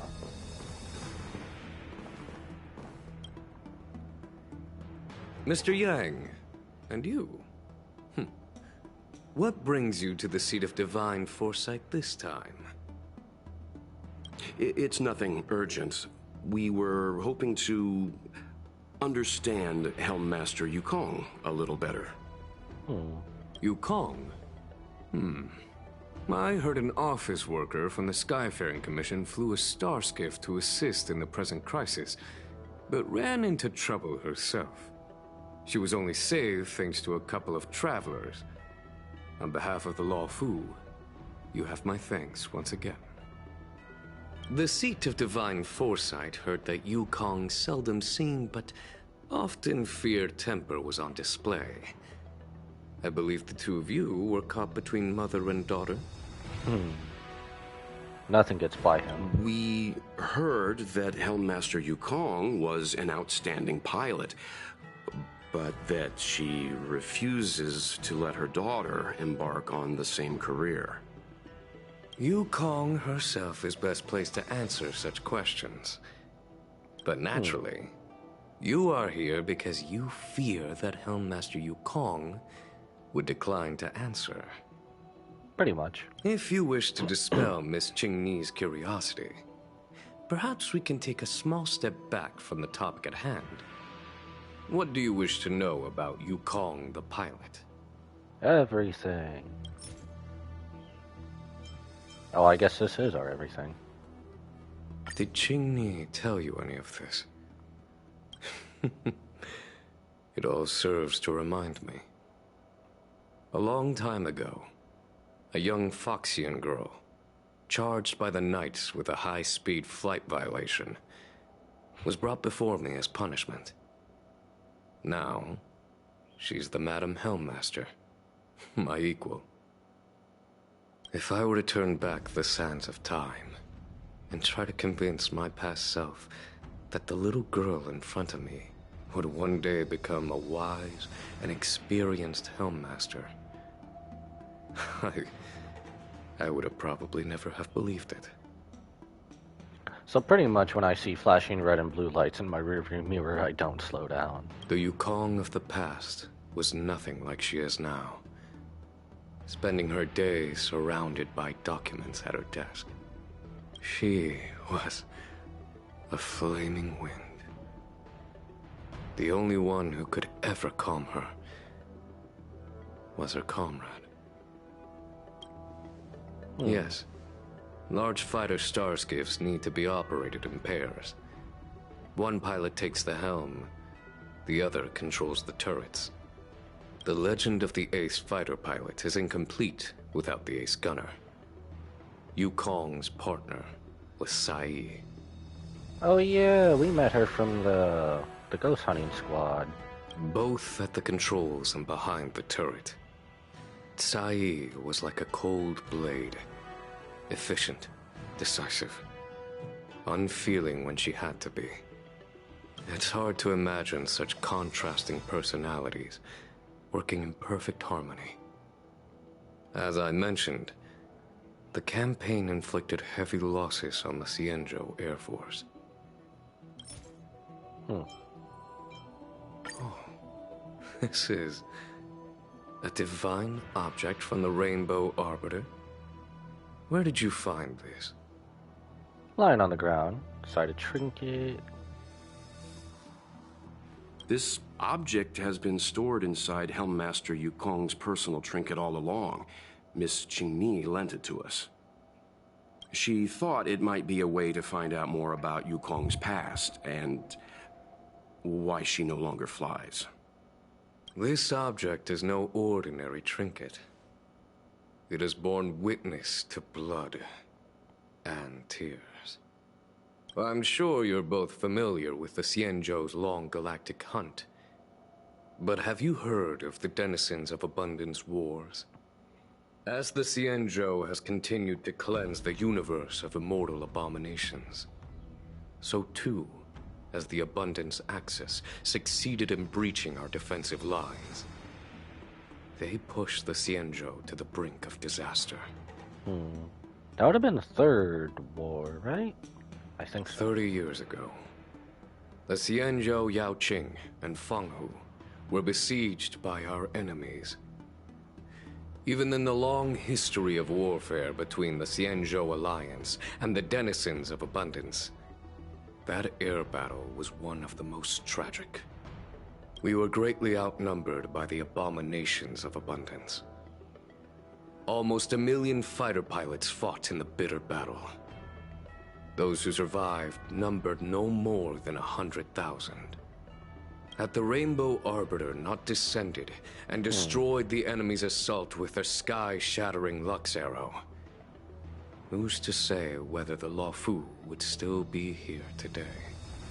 Damn. Such divine objects were forged from the embers that the Arbiter's divine arrow left behind. For the survivors, these relics contain the blood of their comrades, the ashes of their enemies, and the dust of their memories. The lore in this game is also really intense and interesting too. Yukong is a survivor of that war. Her best friend, Cai, perished on the battlefield. I don't have any other questions. Thank you, General. I do not wish to speculate on the reason behind Helmmaster Yukong's reluctance to fly, nor do I want to open up old wounds. However, it is difficult to discard one's past. Yukong and Sai trusted each other with their lives. The Helmmaster will have strong memories of that time. Perhaps it is not my place to say, but I believe Qingni has the right to know about the past, as the past is starting to affect her future. Thank you, General. We apologize for taking up your time with such triviality. Mr. Yang, you jest. How can harmony between parent and child constitute a triviality? If you ask me, the mountains of documents and the seat of divine foresight are the only triviality around here. Someone wants to get out of paperwork. We'll take our leave. Let's go. We should head to Starskiff Haven and find Jingyi.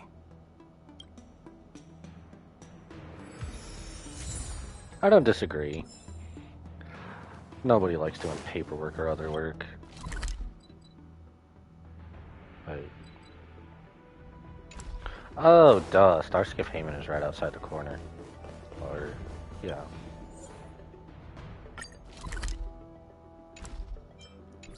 Wait, do we not need to go here? Alright, let's just go out the door. Just go out the door, damn it. Why is it telling us to go back in?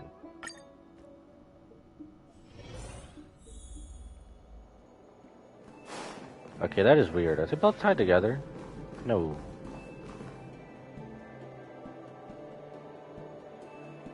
Oh, I'm an idiot. I'm an idiot. I know what it was doing. It took us there right away. Oh, I'm an idiot. Whoops.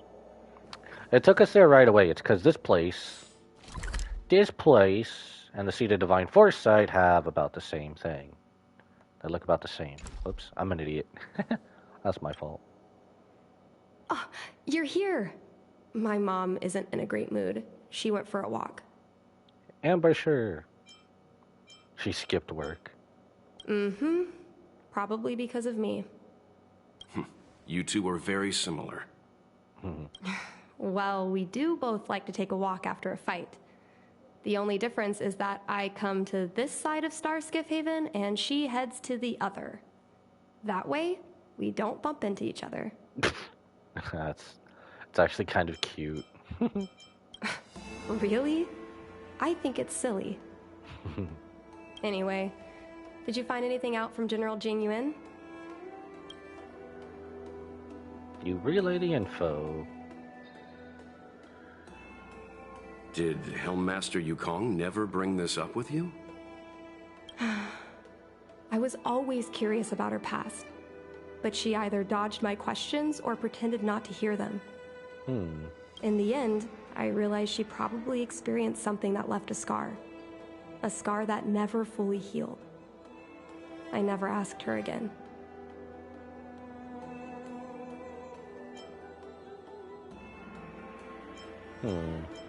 About the same thing. We'll just choose one. Indeed. That's probably why Yukong was never willing to fly again after the battle, and why she forbids you from flying. So she doesn't want me to fly because she remembers the pain of losing her friend. And she thinks that my talent makes it more likely that she'll lose me in the same way? In a sense. I can't guarantee that's what she's thinking, Miss Jingyi. You should talk with her yourself. You're right, Mr. Yang. But I still have something else to check first. This past that General Jing Yuan mentioned is probably archived in the Palace of Astrum. I remember watching her handle a document with great care before she filed it away. It looked like a diary. Do you still remember where it was filed, Miss Jingyi? Vaguely. But there are so many files stored in the Skyfaring Commission. Could I ask you benefactors to look for it with me? A couple of Outworlders going through Skyfaring Commission files isn't a good look. I'm afraid we can only accompany you, Miss Jingyi. You'll need to do the searching yourself. Of course. You're right. Sorry.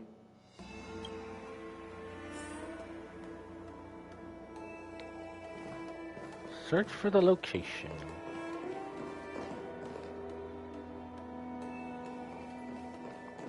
Has to be one of these, right? Alright, let's just choose one. No?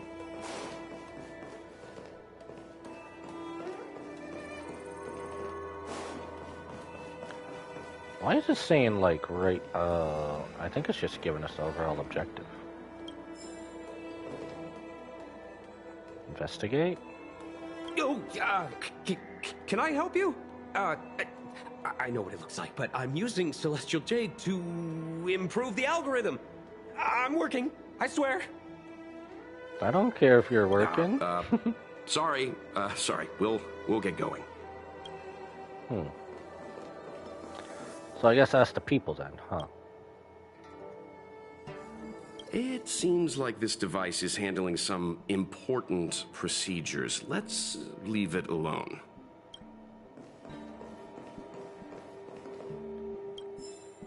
How have I never collected these before? I've come here so much, especially in Chapter 2.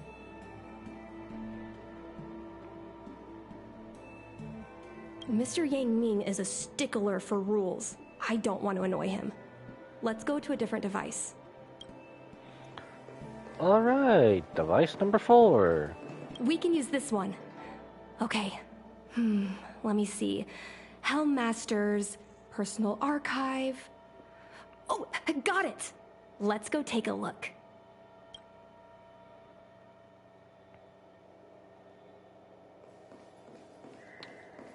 Over here, huh?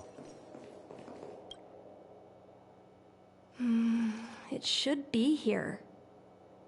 Let's see. Yes! This is Mom's diary! So exciting. Miss Qingmi, I don't think the two of us should be reading your mother's diary. It should be fine. This is from decades ago. For you travelers, that's more than half a lifespan. Fair enough, when you put it like that. No, I still think I shouldn't read it. You stay here with Miss Qingmi. I'll be waiting over there. Putting this on us now, are you? Fine. Is it really that big of a deal? I'm sure they're just her notes on life as a pilot. I mean, bro has rules for everything. I understand. I can tell Mr. Yang is a principled person. There are some lines he won't cross. Let's read it together. Maybe her diary holds the key to all of this.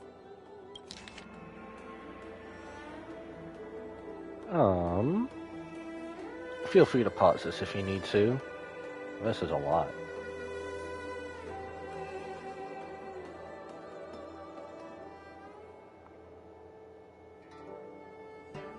I'll try to get as much as I can in between this.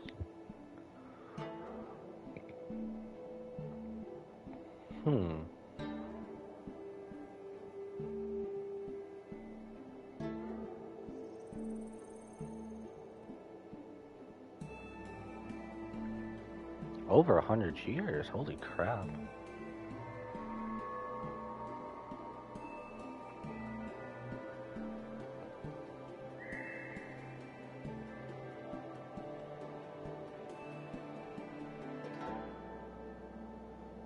Interesting.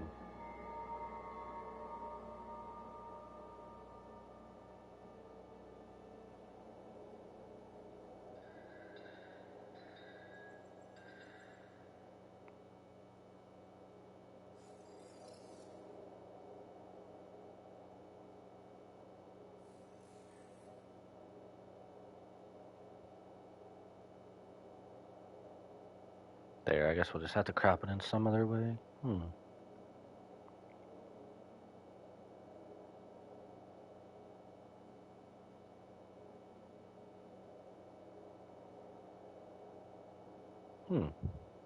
Alright, let's see what's next. What is the meaning of this? The Helmmaster's daughter bringing Outworlders in to sneak around? Yep. What do you have in your hands? Let me see. Madame Yukong's diary? The nerve. How dare you read Madame Yukong's personal diary? And with her daughter, too. By the Arbiter, you two are in for a... Mr. Yang Min, please, calm down. Let us explain. I see. Qingmi, I know Madame Yukong's position on you becoming a pilot is tough for you to accept, but she has her own concerns. I understand, Mr. Yang Ming. But now, compared to becoming a fighter pilot, I'm more interested in knowing what my mom went through. I want to know what happened. how she went from ace pilot to helm master. I've been here for a long time, Qingni. So is everyone If else. there's something you wish to know, just ask. But don't go rummaging around. That's a bad habit. If we could have just asked you in the first place, why didn't you just say so? This divine object, if I remember correctly, it's the one Madame Yukong always carries with her? I heard the war that forged this object was only won thanks to the Rainbow Arbiter's blessing. If Madame Yukong still carries objects from that pilot, then perhaps she still longs for the sky. If Mom still longs for the sky, then why does she no longer fly? Flightless bird without wings can't fly. Perhaps Tsai's passing was too much for her. You shouldn't be asking me about this. Ask your mother. Miss Tsai, I remember her. She was an ace gunner. Many people wanted to be her flight partner. Her husband, Mr. Guang Yuan, was a pilot. They manned the same skiff and were the envy of many. But when it came to pilots, your mother was the best match for her. They flew together all the time. Even Mr. Guanyan couldn't match their numbers. Well, after he passed away in battle, Tsai rarely teamed up with anyone except your mother. Interesting. It was tragic when Tsai died soon after. That's the life of a pilot. No one knows which flight will be their last. Tsai's death was a big blow to Madame Yukong. After the battle, she refused to turn in Tsai's possessions as per regulations. She kept them locked away, occasionally taking them out to admire.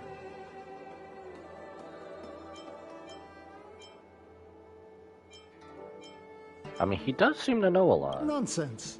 As a Xianzhou native, I've lived long enough to remember more than the Foxian pilots could ever hope to. Okay, I guess that's a flex in its own way. In the end, all the ace pilots perished.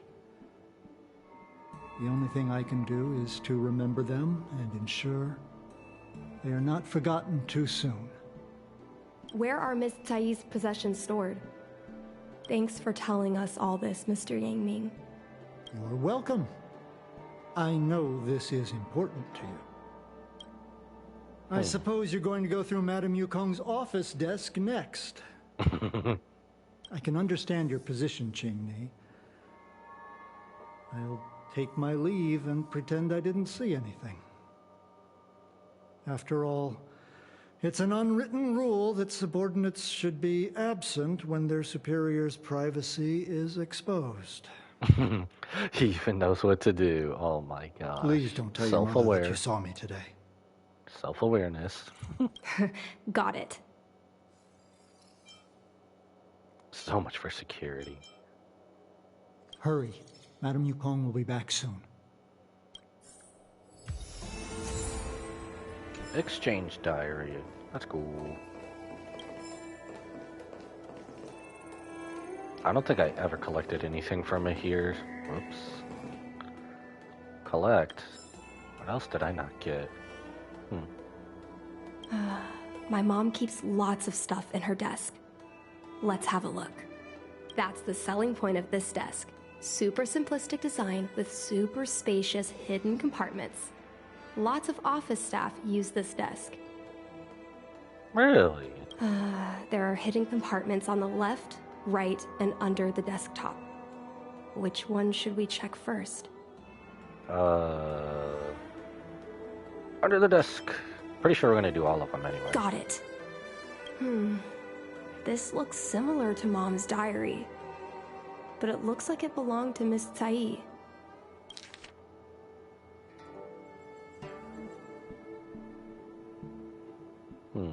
I'll put this up again. Feel free to pause and read it if you need to.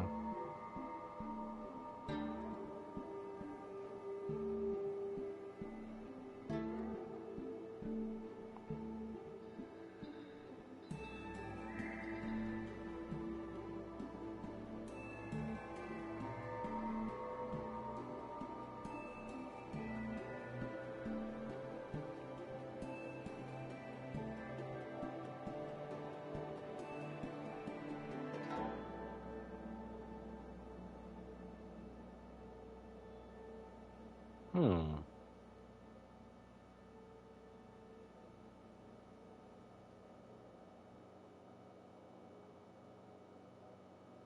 Oh, okay, this makes a lot more sense now.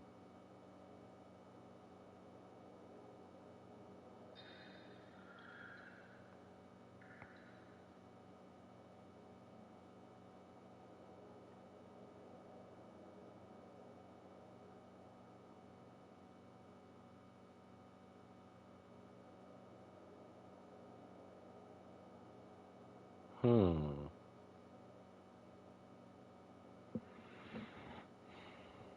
The usual trope of taking in someone else's child as your own, as a friend. So, I was adopted? And this Miss Saeed was my real mother? Seems so. That's a lot to unpack. I suppose I've always had a feeling. But now I know the truth. I feel like I'm dreaming. Don't let that child touch the sky. Is this why Mom refuses to let me become a fighter pilot?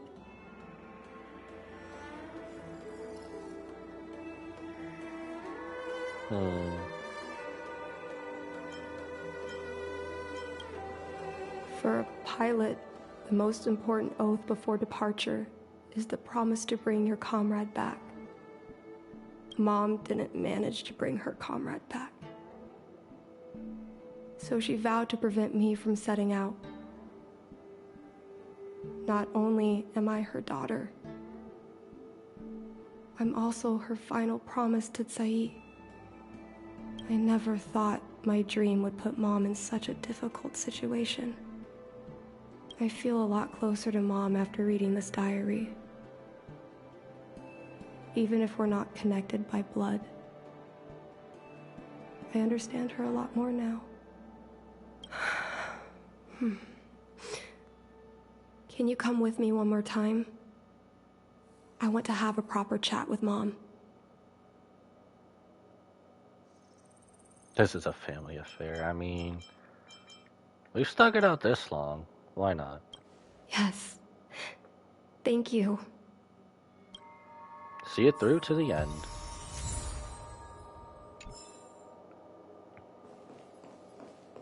Oh, can't go that way. I'm getting stuck. Ah! Stupid invisible wall.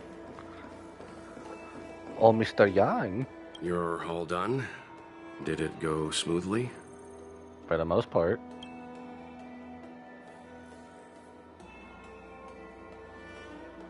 I see. Let's find Helmmaster Yukong. We'll accompany you. We're here to help, but she and I really shouldn't interject when you're conversing with your mother. It's okay. I understand. Just having you stand next to me is already a great help, benefactors.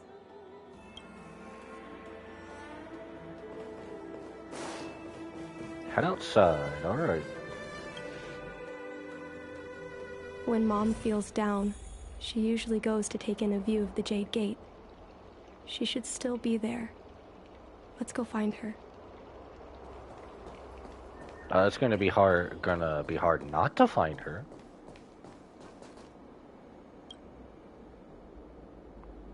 Mom? Qingni, why are Mr. Yang and they here too?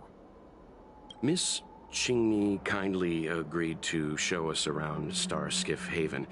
She mentioned she was trying to mend things between you, but was feeling shy about it. We volunteered to come with her. Thank you. I must apologize for the trouble my daughter has brought you. Mom! All right, it's getting late. Let's talk once we're home. Actually, I want to talk to you about something right now. It's about to get serious. Family feud up in here. I want to become a fighter pilot, no matter what. We've talked about this many times. No, means no. But... Seems like Miss Qingni is a little hesitant. Try giving her a little push. Little push. Smack her with the bat. I thought Mr. Yang said we shouldn't interject. What should I say? What should we say? Oh, we're just gonna... Alright, well... Screw it. Select the items, but I can only select one. Alright. We'll do Sai, I guess. I don't know if we're gonna eventually do all of it, but screw it. Is that Sai's diary? How did you... I feel like that'd be the most effective. I don't know. I understand now. I'm sorry, Qingni. I cannot support your dream because I made a promise to someone else. I don't expect to gain your forgiveness. I just hope you can understand my reason. Mom, what are you talking about? I'm your daughter. Our bond is bigger than forgiveness and reason. I'll listen to anything you have to say. Just like you, I once longed for the sky. I know what it feels like to fly through infinite space, to be surrounded by the vast expanse of nothingness, with unimaginable splendors looming in the distance, to float like a single leaf in the fathomless stellar sea. Some called it loneliness, but we called it freedom. Sai was like that too. We're friends since childhood. We flew star skiffs everywhere, causing trouble until the knights caught us and dragged us before General Jingyuan. We soon became the most elite fighter pilots of the Skyfaring Commission. It wasn't an easy life. You could even say it was a cruel one. You never knew if the friend next to you would make it back alive. Of course, the same could be said of yourself. But those are my best memories. We would strike out into the sky, repelling demons and upholding justice. The blood we shed bore witness to it all. The life of a Foxian is short and fleeting. Surely we should dedicate ourselves to such glorious aims. System space all clear today. Great weather for flying. Oh, past memories. We're engaging the main Borisan fleet this time. Don't get too excited. Huh? Sounds like maternity leave knocked the wind out of your sails. Feeling rusty? Oh, shut it.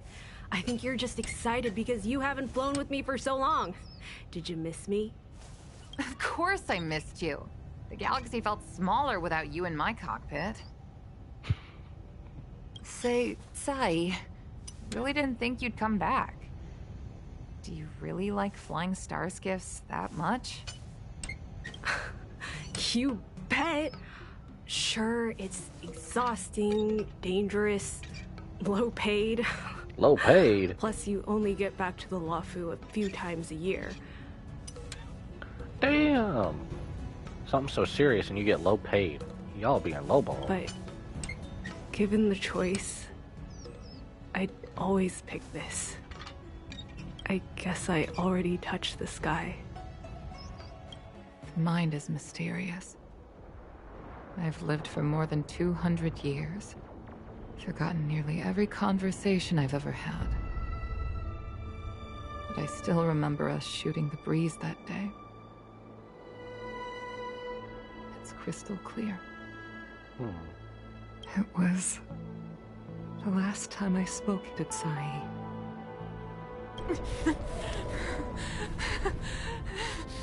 Sai? Hold on, Sai.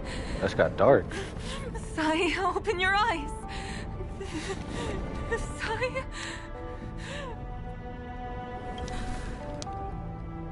Thank you. You go. I've had a good life. But please, don't let Qingli walk the same path. Don't let her become a fighter pilot. Sai, she's your daughter. You'll be able to tell her yourself, do you hear? The rescue's almost here. Stay with me. Qingni is waiting for you. She lost Guang Yan. She can't afford to lose you too. Wake up! Sai! Sai!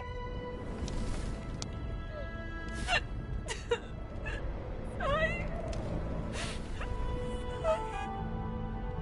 When I climbed out of the burning carcass of the star skiff, I looked up into a clear sky, pure and seemingly unadorned by the atmosphere that arced far above us. It was the most beautiful sky I had ever seen. But all I could feel was unbearable pain. I sunk to the ground and gazed up helplessly. In my dream, that was the day I died. Mom, this is the first time I've heard you talk about this. But I'm not a little girl anymore. The road of a fighter pilot is a cruel one. I know that now. So is everything else. But I won't hide from it. I'm not afraid to walk the same road as her. If my sacrifice can bring happiness to the citizens of the Xianzhou, then I'm ready for it. You are so very similar to Tsai. The more outstanding you became over the years, the more fearful I turned. I've known for a long time you were ready, but I was not. You know, the cruelty has never claimed victory. Me, Sai, your father Guangyan. We were prepared for the worst when we enlisted. But do you know how we won that war? The war that took away Sai and the lives of hundreds of thousands of fighters. The Rainbow Arbiter's divine arrow. Yes. The mighty blessing of the Rainbow Arbiter annihilated all abominations in a single strike. We had to pay with the blood of hundreds of thousands of soldiers just to halt their advance. Damn. And yet we don't get those drawbacks in simulated universe. If crushing our enemies was as easy as breathing for the Rainbow Arbiter, then what purpose did our sacrifices serve? Under the might of an eon, the sacrifices of ordinary creatures are but a joke. We are nothing. We mean nothing. Mom. But I never should have allowed my fears to compel me to make decisions for another person. Even if that person is my daughter. I brazenly interfered with your choices. I am sorry. That is my failure as a mother. Mom, you don't need to apologize. Really, you don't need to. I'll take you to fill in the paperwork tomorrow. You'll start as ground crew, just like Tsai and I did. I believe that one day, you'll make an outstanding fighter pilot. Huh? Really? Thank you, Mom. Thank you. Thank you. Thank you. I was afraid of you following in my footsteps. And more afraid of you taking after Tsai. If this is your choice, then I'm willing to support you. Even if you live to regret it. Mom? I have one last request. Tell me. I want to fly with you at least once. Ooh.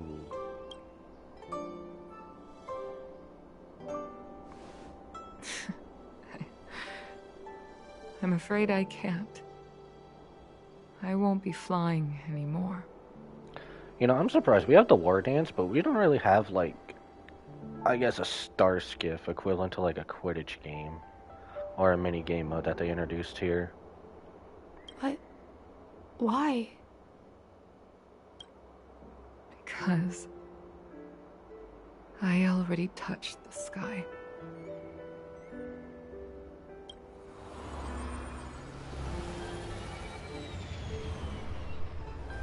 At least they were able to mend together.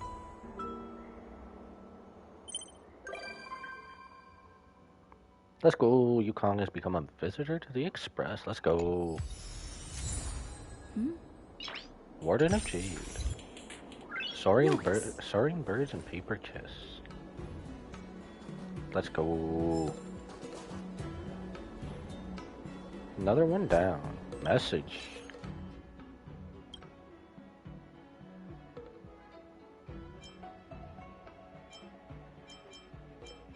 What's the pay? I would go to the end of the earth. I remember. She's the one we can riz up, and she was the one we rizzed up. Okay.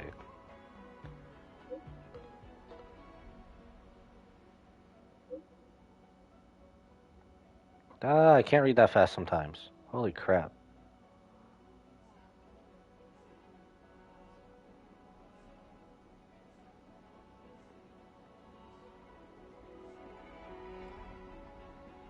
Can I be trusted? I wasn't trained.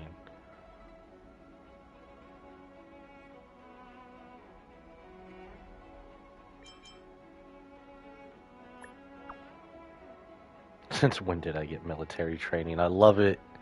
I love our responses sometimes.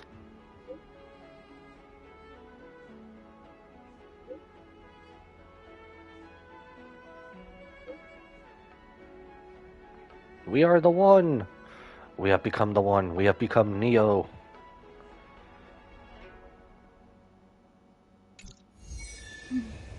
Oh, side quest. Okay. Actual side quest, I should say.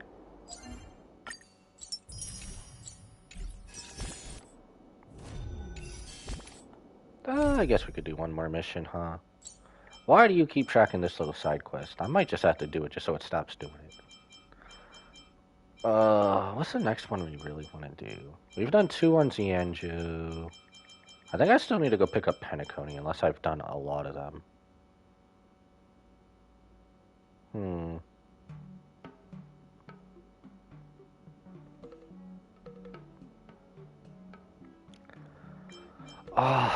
I am so interested in that. I know we have a lot from Urilo 6 to do, but... do we do Masquerade Duel or do we do this? Because I think these other 3 might have one more. Because I think these are like 3-parters and then they're done. Do we start this or do we do Penacony?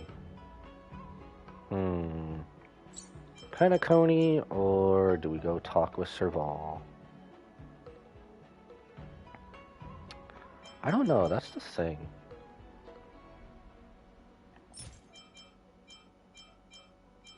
This does give me some of the little things I need, though.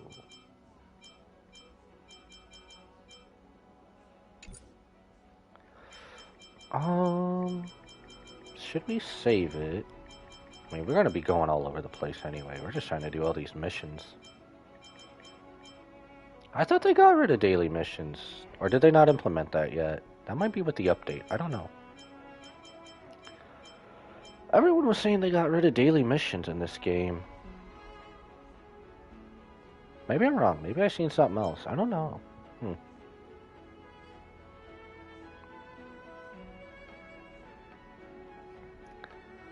Oh, Masquerade Duel or...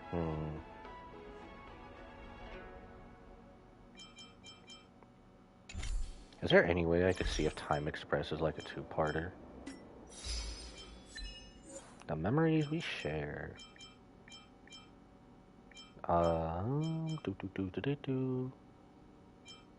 Farthest in the snow plains.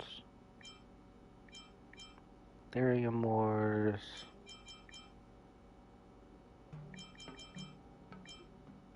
Okay, apparently there's a lot with the Therium Wars.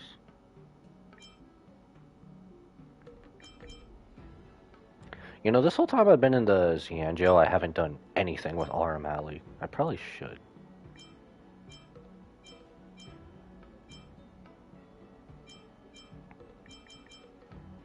Critter Pick. I should probably do some of these, a lot of these. The dance is on. If it's just a one-parter, what?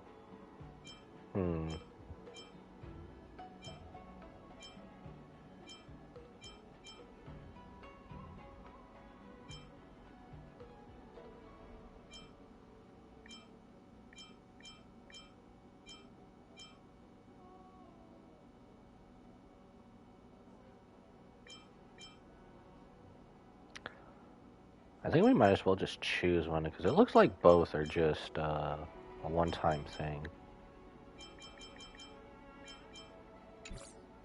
Alright, we'll see. Alright, we're gonna see the thing left by Black Swan. Oh my gosh. Missions! Thank you. Alright, we're doing this. We'll do other Reload 6 ones all together some other time. It's still early. Where to now? Plus, it's also been forever since I've been to Penacony. A little bit. A wee bit.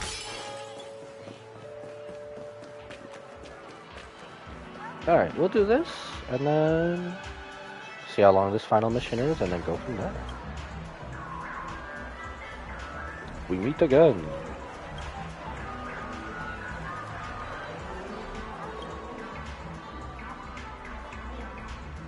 I don't really think he really updates.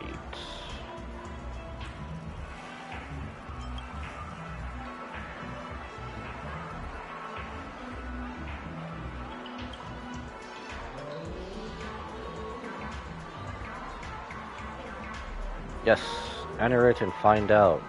If you want it, then you'll have to come and take it. Are you ready to experience Miss Black Swan's dreamscape? Please close your eyes and rest your forehead on the dream bubble. Oh, that's right. Every time he talked, he always reminded me of Dr. Robotnik. Oh, yes. I nearly forgot. That elegant girl mentioned something before she left. The nature of this memory is special. Don't ruin the dreamscape experience for anyone else by spoiling the ending. This one was also early on, so...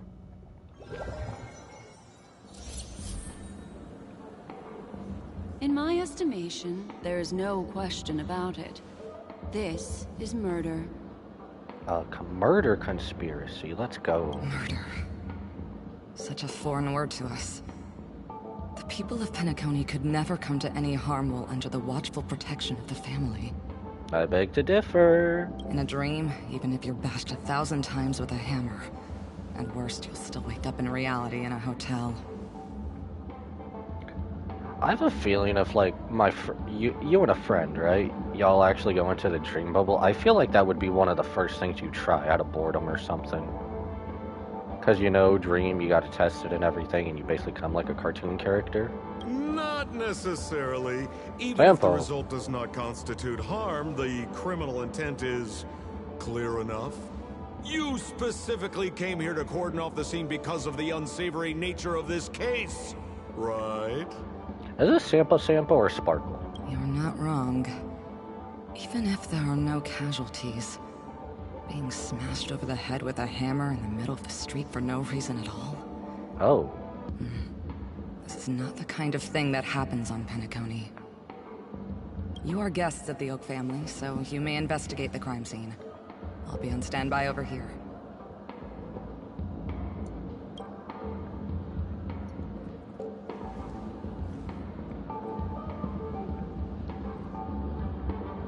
That just looks like a Harley Quinn hammer. How would it be that bad?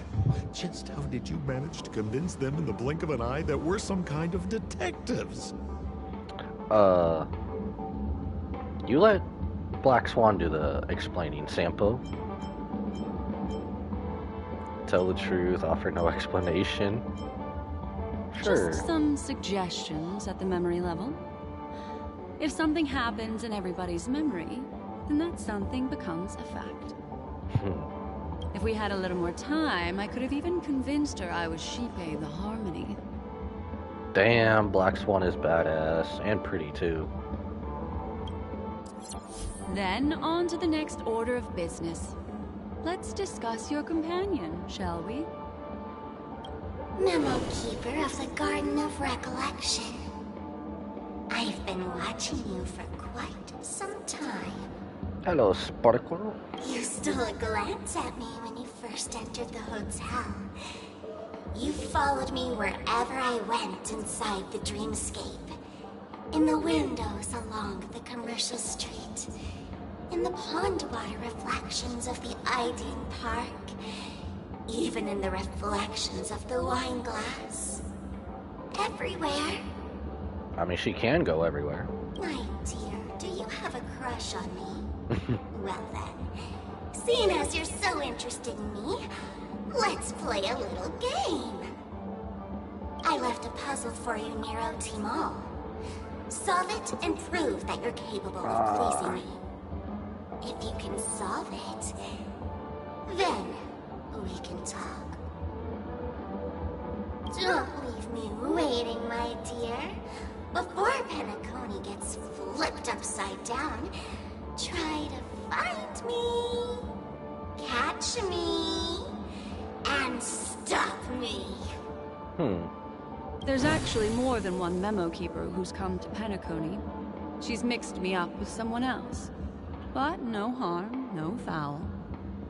The address that the mask gave you is right here. But you never would have thought that when Miss Sparkle mentioned a game, she was talking about wanton slaughter on the streets of Penacony. Such a direct act of provocation is enough to get my competitive side worked up too. Really? Madam, forgive me. I had no idea about anything she said. As you saw, I went through a brain scan and everything. I think that just means you're dumb, Sampo. I'm just a friend, helping her deliver a letter. That's all. I never knew this was actually a declaration of warfare. They say you shouldn't kill the messenger. So, maybe you can just, let me go. You all are the big shots here. I'm really not on your level. What a frightened look you have. Don't worry. Since this has nothing to do with you, I won't be suspecting you of anything. Why don't you come take a stroll with me? If you don't want to, Sampo, I will. Oh, seems like I can't escape being an assistant detective. Oh, fine. It's all fine. No big deal.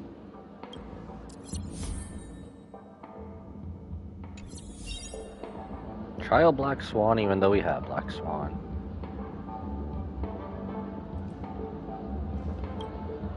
If there's anything you'd like to know, please ask away. I guess we'll just ask everything. Why not? Who was the victim? An IPC employee named Shamari.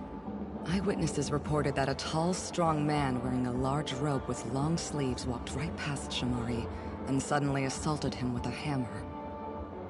Shamari collapsed on the spot and woke up from the dream. The murderer vanished in a flash. Ooh, that sounds just like Sparkle. Her best asset is transforming her appearance to look like someone else. Who are those two little guys? Seems like the assailants stole the troop from elsewhere and deliberately placed them here. What nerve. They don't even have the slightest consideration for public order. Those two have clammed up. I wonder if you two could help pry open their mouths. Looks like a puzzle that Sparkle has left behind for you. So we just gotta beat him up and then we get the next clue, right? Any leads yet? This is a developing case, so there aren't many clues yet.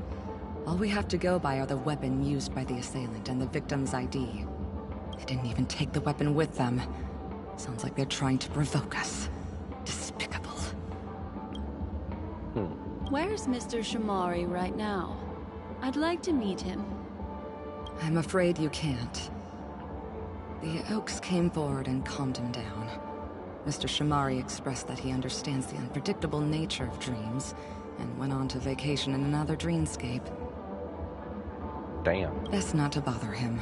He's running. Best experiences always have to come first. Oh, I'm afraid by the time we find him, half of Penacony will have been sent back to reality by Sparkle. Looks like we'll have to play this little game of sparkles then. So be it. Speak with the Sweet Dreams Troop. Lady Black Swan, you're here! I'm the constable, and this here assisting me is the bailiff for this case. Mr. Coldfeet, why'd you do it? So they can talk after all. Miss Black Swan, they're heading straight for you. They're right in front of us. Don't interrupt, I wasn't talking to you. Ahem. I understand Lady Black Swan has quite the intellect. I'm sure you'll be able to get to the bottom of the Sparkle murder case. The Sparkle murder case? Wasn't the victim Shamari from the IPC? Wait, so Sparkle did her own murder case and murdered herself? Oh my gosh. Wrong, Lady Black Swan. The victim is evidently none other than the matriarch of the Goldhammer family, Miss Sparkle Goldhammer. Oh, I guess Miss Sparkle has written herself into the skit here, and this has nothing to do with the actual case. Goldhammer? Is that her real surname? Never heard of it. Sounds made up. Sparkle doesn't sound like a real name either. Miss Sparkle was supposed to receive 3 valiant warriors at the Goldhammer residence today, but upon their arrival, all they found was her body. Miss Sparkle had been smashed over the head by a hammer and died on the spot. Such a brutal act of violence. Why do I feel like a murder mystery just went to like a whole comedy act when you just change everything to Sparkle? My investigations discovered that the 3 warriors were supposed to escort supplies back to their territory the day before, but they were unexpectedly ambushed by the Annihilation Gang. They narrowly escaped and barely got away with their lives, finding their supplies almost completely raided. So they all shared a motive for killing Miss Sparkle, to escape punishment. So the 3 of them teamed up to kill her. What do you mean, huh? Is the case closed? No, there can only be one murderer. It's not an unsolved mystery if there are 3 murderers. Hang on, wait. You're giving us misinformation. If you can't justify it, don't bother. Got it! Those 3 were all vying against each other to be number 2. They couldn't have cooperated on anything. So it must have been one of them acting alone. That actually doesn't make much sense. Even if they were on bad terms, those 3... Please begin your investigation, Lady Black Swan. There are lots of clues at the crime scene that are sure to help you apprehend the real culprit. I've got the case file right here. If you want to learn more about the suspects, talk to me.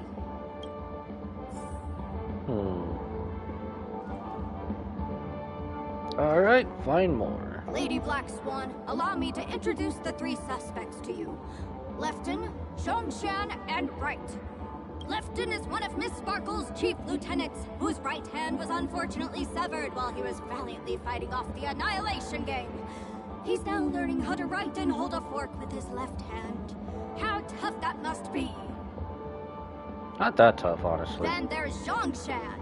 This guy's a coward who ran away as soon as a group spotted some bandits along the road. He ended up smashing into the side of a cliff and getting his face disfigured. figured. It's a real shame, as he used to be one of the rare handsome men left around town. Last of all comes right. This guy was so insatiably greedy that he still came back to try and embezzle the rest of the supplies after they narrowly escaped with their lives, lying about how the gang had taken off with everything. Lefton and Zhongshan were so incensed that they broke his legs. Damn. Hang on, I'm confused here. Left on? Right? Is this some kind of joke? What? Where did you get that idea from? Do you need me to go over it all again? Please don't. That won't be necessary. I've memorized every detail. No wonder you're a memo keeper. Items obtained. Case review 1. Okay. Oh, it's just 2. Alright. Look! An ID card. Talent Motivation Department, Shamari. Is this the victims? Mr. Shamari's belongings should have disappeared alongside him as he woke from the dreamscape. The fact that this ID is here means Miss Sparkle placed it here on purpose to prove that she definitely attacked someone.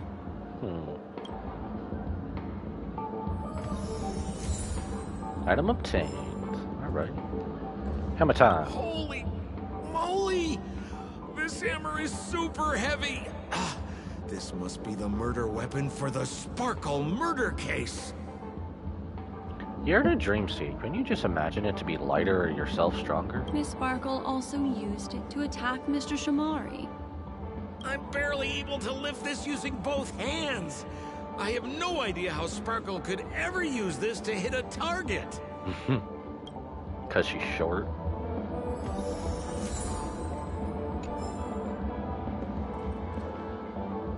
Sort through the clues that you've collected. Is that all the evidence?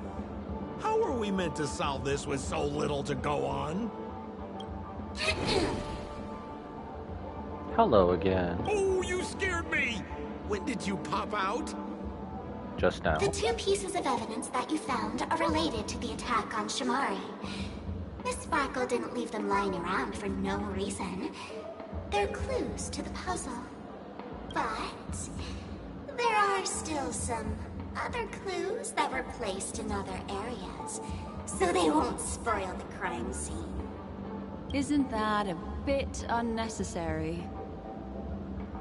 No. It's disruptive to have a stack of irrelevant things crowding a crime scene.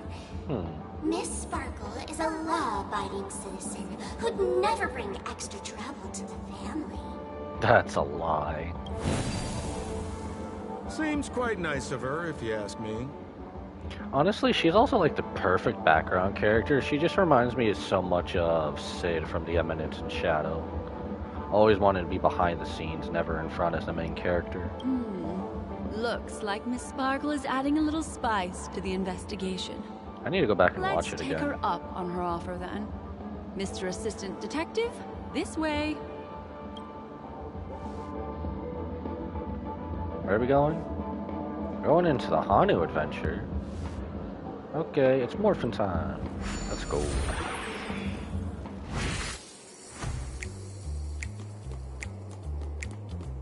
So I guess it don't matter who you are, you all just turn into Hanu. Okay.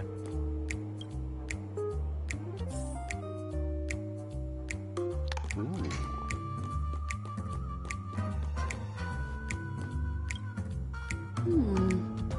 What's this little device here for? Ah, the sparkle button. Could you please let me know? It looks like a little button. Press it and we go boom. Don't push it, Lady Black Swan. Whatever you do, don't push it! That's the mutually assured destruction button that Miss Sparkle installed. Once pushed, Miss Sparkle and the entirety of Penacony will instantaneously go up in smoke! I think Penacony was almost done if Acheron or Welt actually had their full power in some of the past fights. Button. The second she pushes hit, you and the entirety of Penacony will instantaneously go up in smoke! That sounds like both buttons can do the exact same thing. Correct! Oh. Aren't you going to ask me why? No. Okay. No, we're not. Why? I guess we are. Because she is fair. This is nuts! Oh my gosh.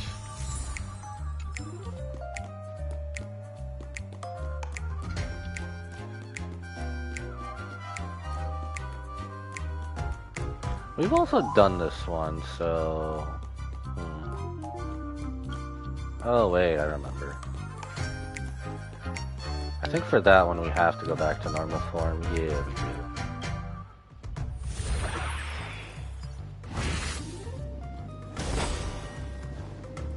I don't think... Yeah, we couldn't even do that. Oh.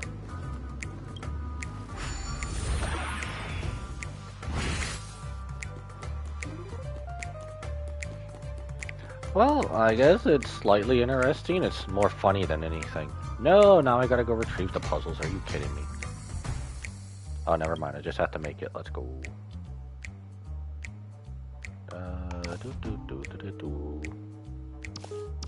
Wait, you don't even get flipped at all.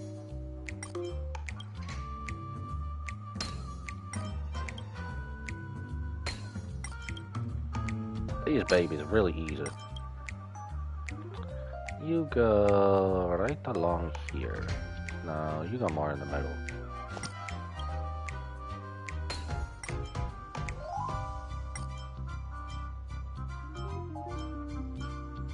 Shouldn't I have another flat piece? Why is there not another flat piece? Oh, this is my flat piece. I'm dumb. Is this pom-pom?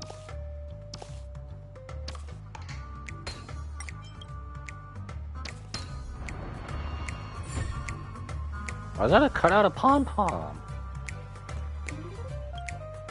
What's this? A plush toy? Regardless of why it's designed to look like the conductor aboard the Astral Express, this doll, is it connected to the case?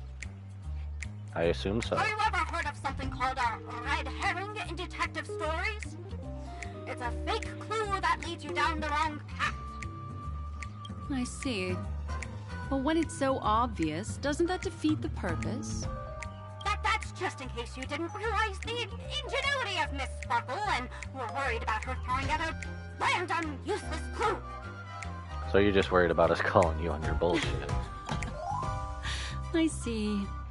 Thank you for your keen insight. Then, let's pretend we were misled by a red herring. This doll, could it be connected to the case? You don't have to play along that hard, you know. You know, out of scamming everyone, you think Sample would probably be the most into this.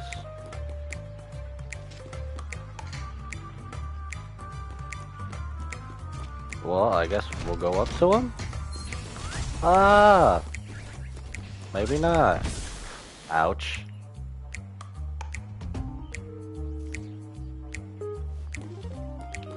Oh, wait. I get what I'm supposed to do. We're supposed to teleport and throw something on him, aren't we? I forgot we could do this. Push. Die, punk. Yeah, get knocked out. That's right, fool.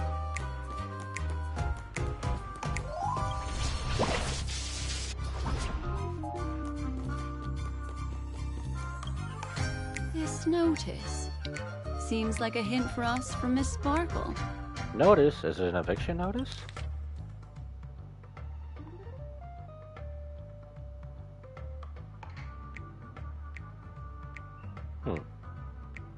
Interesting. That sounded like a story from ancient times. And why did the facial recognition system suddenly go out? This is so her style, isn't it? Yes. Yes, it is. Doesn't look like there are any more clues. Let's head back to the crime scene. Next, should we pin down the identity of the perpetrator? This evidence, I've been staring at it all day, but there's nothing that can identify the perp. Lefton? That guy lost his hand. Even though he still has a hand. Remember Zhongshan's face was disfigured after the incident at the cliff? Right? I remember this one best. Right has a broken leg. Why don't we flip the question and start by asking who couldn't be the murderer?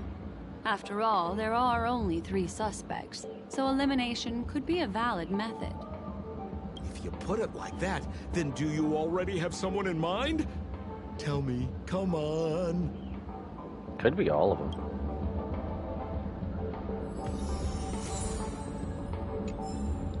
Figure out the answers to the puzzle. Exclude. Is this just hovering? Who's this hovering over? So, who exactly is the murderer? Remember Zhongshan's face was disfigured after the incident at the cliff? Right?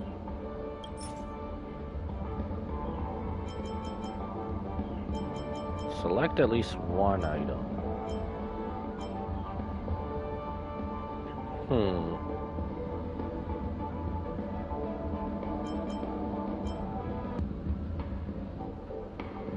I guess we're excluding something. We'll just choose something. He was seriously injured and was all wrapped up in bandages to keep his good looks safe. If that's the case, then he couldn't have made it through the Goldhammer Residence's facial recognition system. That would suggest that Zhongshan is not the murderer. Oh, we're just eliminating more. My only question is, did Wright actually get his leg broken? Exclude Wright. So, I don't know. Who exactly is the... I remember this one best. Wright has a broken leg.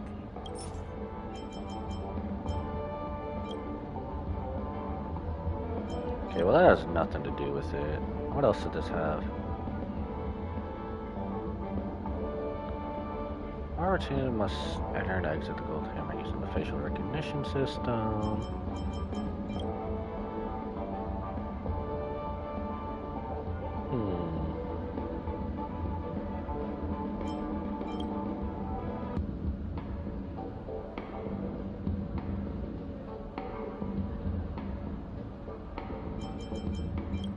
And then this does nothing, doesn't it?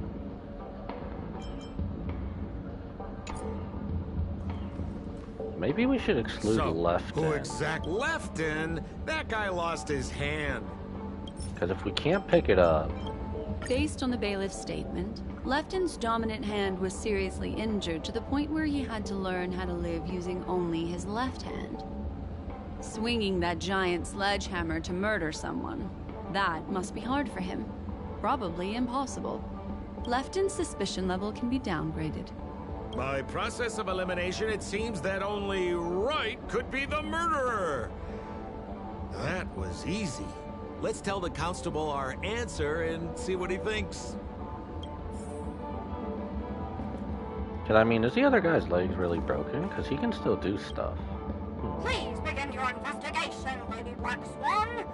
There are lots of clues at the crime scene that are sure to help you apprehend the real culprit. The murderer is Wright. You have answered correctly. Let's go.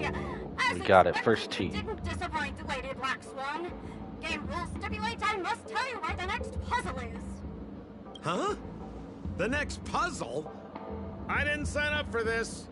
Neither did I. Looks like the key to winning lies not in the puzzle itself, but in the motives behind Miss Sparkle's strange behavior.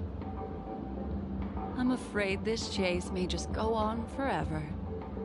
I have to remind you that Sparkle is a masked fool? Do you plan on finding logic in the mind of a masked fool?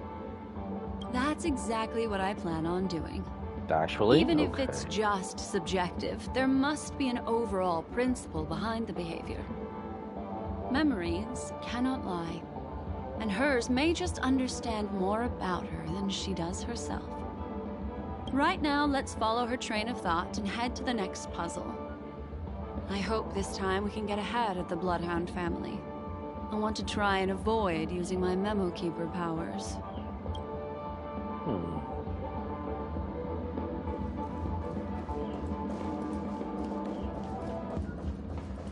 Going to the next crime. So we have another crime to deal with? Okay. So why are you so focused on Sparkle's challenge? Or, should I ask, are you more focused on Sparkle herself? I mean, at this point, who wouldn't be? I told you.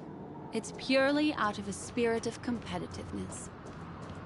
And, as a Memo Keeper, I also have to fulfill my responsibilities and harvest some interesting memories.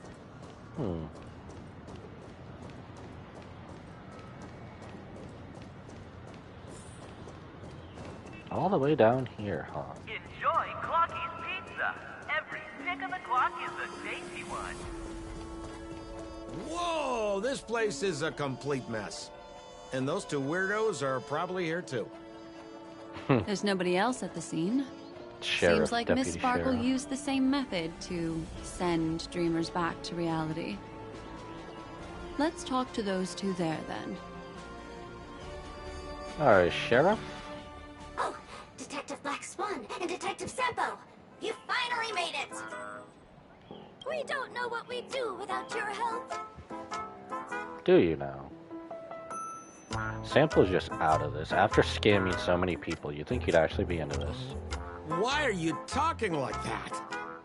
Is this some sort of artistic performance that young people are into these days? Is there something wrong with the way we are talking? Deputy Sheriff, am I talking in a strange way? Oh, of course not, Sheriff. The way you talk is no stranger than the cat that climbs the apple tree in my grandma's backyard. Huh. The skit this time is a modernist one. Let's discuss this difficult case then. The victim is a galactic business magnate named Sparkle. Of course his name's Sparkle, damn it. Her again? Sparkle really is obsessed with scripting her own death. I'm surprised the writers at Hoyo haven't actually done it. Oh, for the laughter. If you undercut me one more time, I swear I'm gonna kick you in the butt. Oh, please do it for free. Miss Sparkle came to the fashion store to buy herself a brand new tie. She didn't come back out. After a long time, the shopkeeper went in to see what was going on, but instead discovered Miss Sparkle's body. She had been strangled to death. There were 3 suspects on the scene, namely a Pepeshi shopkeeper named Wright, a Foxian gambler named Zhang Shan, and a wealthy Intellitron trader called Lefton. We're using the same names again, Our too. old friends. It's not just to aid your memory. We've added more descriptions to help tell them apart. Oh, okay, that's why. Miss Sparkle is so gracious. Based on surveillance footage, witness testimony, and various pieces of evidence, the killer is ultimately among these 3, and they were not working in cahoots. You're too lazy to be a suspect, right? Oh, for the laughter! If I talk any more with you, it'll make my pure soul filthy! Detective Black Swan, the dossiers are over here. You can learn more about the suspects from me. I trust you'll be able to cut through the hogwash and find out who Miss Sparkle's killer is. Well, at first I was going to say it was a shopkeeper, because if the only way into the store is through the front door, it'd be the shopkeeper. But if it's our 3 old friends, I suppose... Let me introduce the identities of these suspects to you. It's very straightforward. That make it simple. First of all is the shopkeeper, Wright.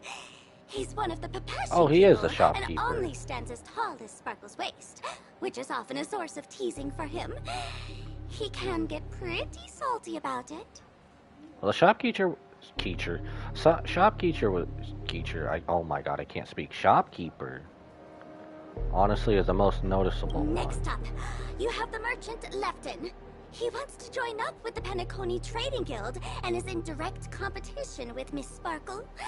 That could be a motive for killing her. Finally, there was the gambler Zhongshan.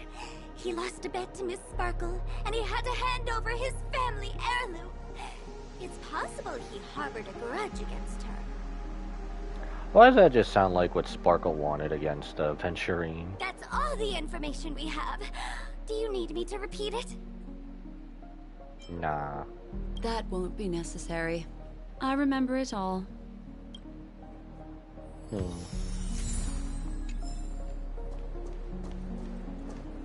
And there's the tie. That skit before said that the deceased was strangled. Is this tie some kind of joke murder weapon? The tag on the tie reads, "Only for Imperial Master Lefton." Seems like it's one of Miss Sparkle's personal belongings. That's not how you use the word Imperial. What about Imperial Order? There's an accounting book lying on the ground. It must have been specially placed there by Sparkle. On the title page is written Chen Katong. Is that someone's name? A code name. Oh, I think it's the name of the owner of this book. This Chen Katong person should be Sparkle's targeted victim this time around.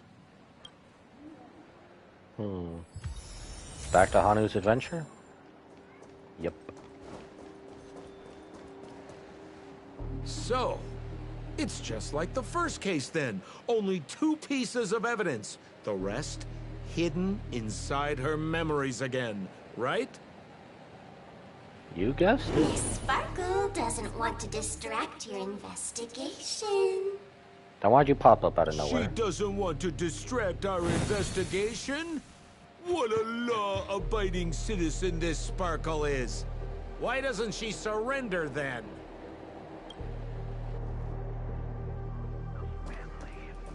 Hanu's adventure it is. Let's go.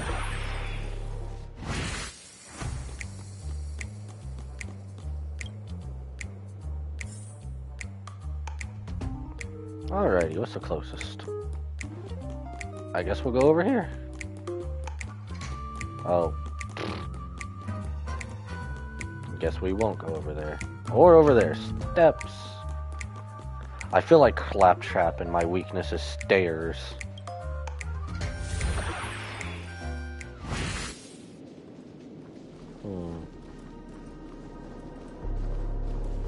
Let's see, we have that. A little stool that seems quite normal. There are 2 small footprints drawn on it in crayon. The footprints, which are half as big as standard, must belong to a Pepeshi person. Perhaps it's just that this person's drawing skills are extraordinary.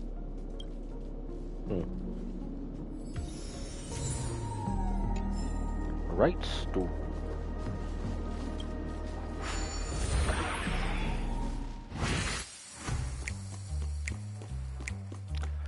You know, it's kind of funny. We can go downstairs, but yeah, we can't go up.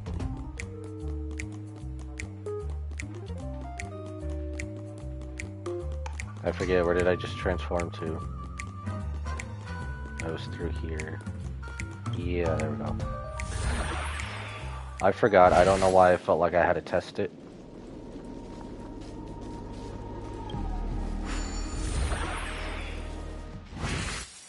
I just found that weird when I found Hanu's adventure, when I played it for the first time. You could always go downstairs, but you couldn't go up. Escape velocity reached.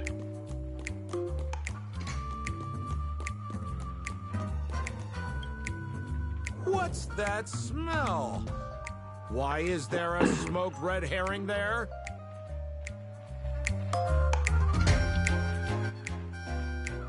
Mr. Sampo, take a look. This is a wonderful smoked red herring. Somebody save me from this cringe joke. Even among the fools I know, Miss Sparkle's sense of humor stands out from the rest. Have you dealt with many masked fools before? Sounds like she has. No, only a handful. After all, I prefer warm memories baked in sunshine. Hmm. They're the ones that usually belong to kind people.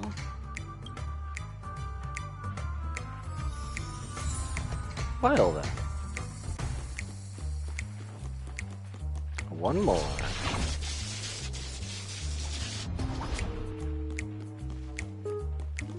Mr. TikTok clock. This clock is broken. Yes. Open it up and take a look.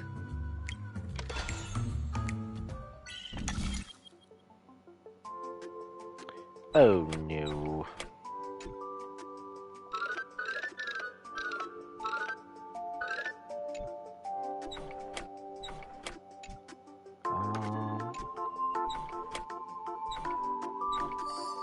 There we go.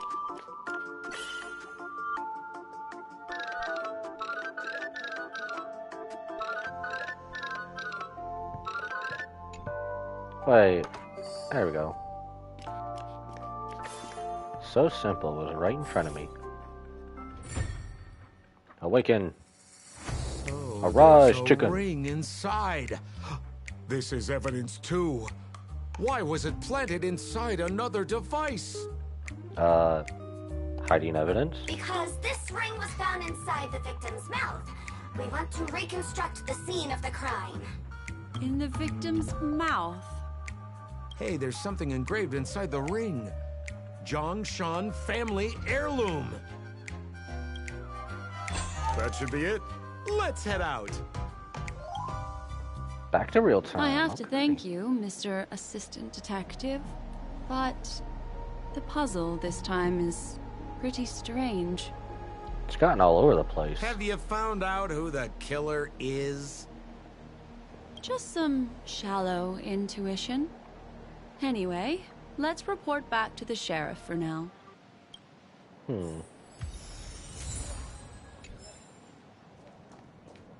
Alright, Mr. Sheriff. Oh, for the laughter!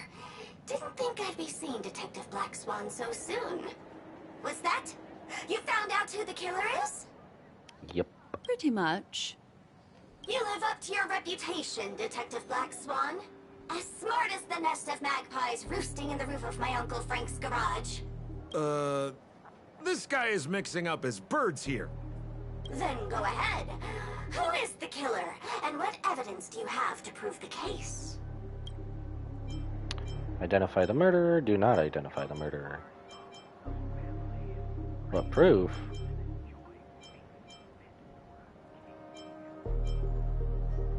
Don't we have evidence? Good. Then let us appreciate your powers of deduction.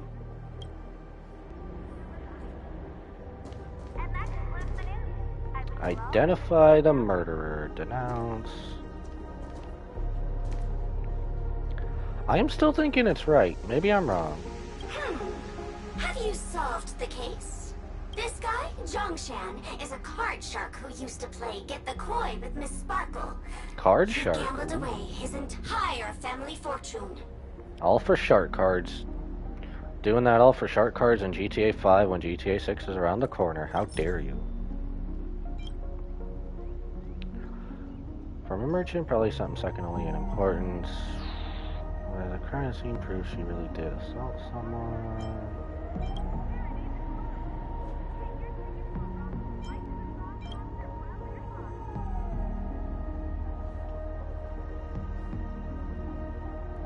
Best viewers on Stream Boo. Okay.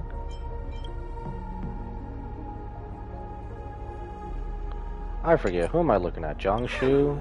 This guy, Zhongshan. That's what I have to prove him, This right? ring is a piece of evidence, right? That's right. That's the one. What would a penniless wretch of a gambler like Zhongshan be doing at such a fancy fashion store as this? Because he was planning on robbing it. He'd stolen Lefton's tie and was just about to get away when he saw Miss Sparkle, the one who'd stolen his family fortune from him. So he darted into the changing room and tried to get back his ring. Who could have known that Miss Sparkle would end up swallowing that ring? All Zhongshan could do was use the tie in his hand to try and strap down her neck to prevent her from swallowing the ring. But he unexpectedly managed to strangle Miss Sparkle to death. What a tragedy! If it weren't for your incisive detective work, the murderer would still be at large. Did I actually get it correct? Is something wrong here? This is too easy. The first case wasn't hard, but this one... Did I actually get that correct on the first try? I was honestly kind of stumped because all the information's like out of whack. As you can imagine, the conclusions that the evidence points to are not mutually exclusive. Which means, this is probably another prank from Miss Sparkle. I'm more amazed at myself that I actually got that correct. Okay, I found that one more tricky than the first one. Mr. Assistant Detective, please feel free to point out a suspect as the murderer. Ah, I see. Sheriff, the murderer is Lefton. The evidence is the tie, right? Or did I get it wrong? I might have gotten it wrong. Correct, Detective Sampo.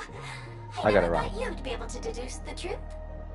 Sheriff, the murderer is right. Wait, the what? evidence is the stool, right? Yes!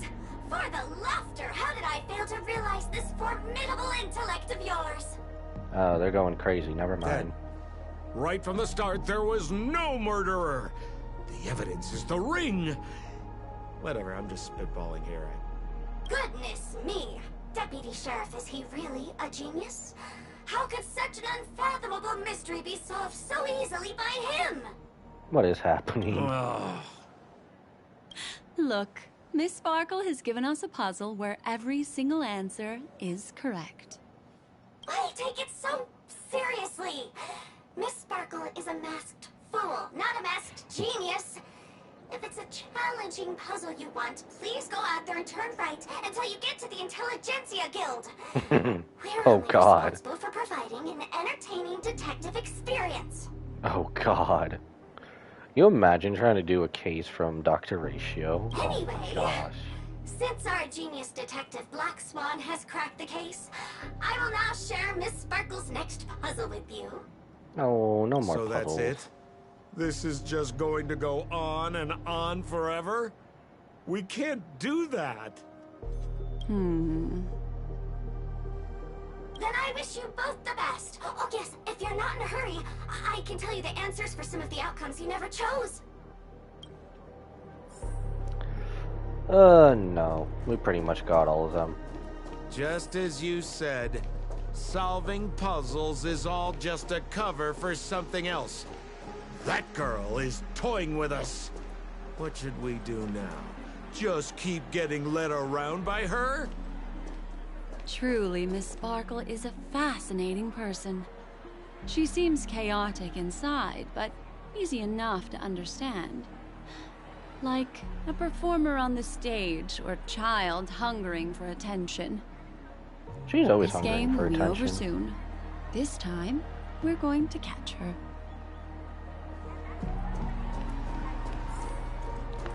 So, this last one's to catch Sparkle then, huh? Miss Black Swan, Mr. Sampo, you're finally here. I am the famed detective of Penacony, and next to me here is my assistant detective. A murder in a locked room has left us all stumped. Murder in a locked room. As expected, another change in setting. Yesterday, my assistant and I were visiting the famed artist Miss Sparkle, and we stayed the Famed. night. But this morning, Miss Sparkle didn't come out of her bedroom. The butler, Jean-Chan, said that the door was locked from inside, so Now we he's a ought not to butler. have disturbed her. But Miss Sparkle had never slept in so late. And no matter how hard he knocked, there was no answer from inside. As soon as I heard, I knew something must have happened. So I acted decisively and broke the door down to get inside. If you're her butler, why do you have to break down the door? Why don't you have a key? The room was covered in spattered blood. Miss Sparkle's body was lying right in the middle, her face white as snow. One look told me she'd been dead for some time. Thinking quickly, I grabbed the artist's canvas to staunch Miss Sparkle's blood, but... alas, poor Miss Sparkle!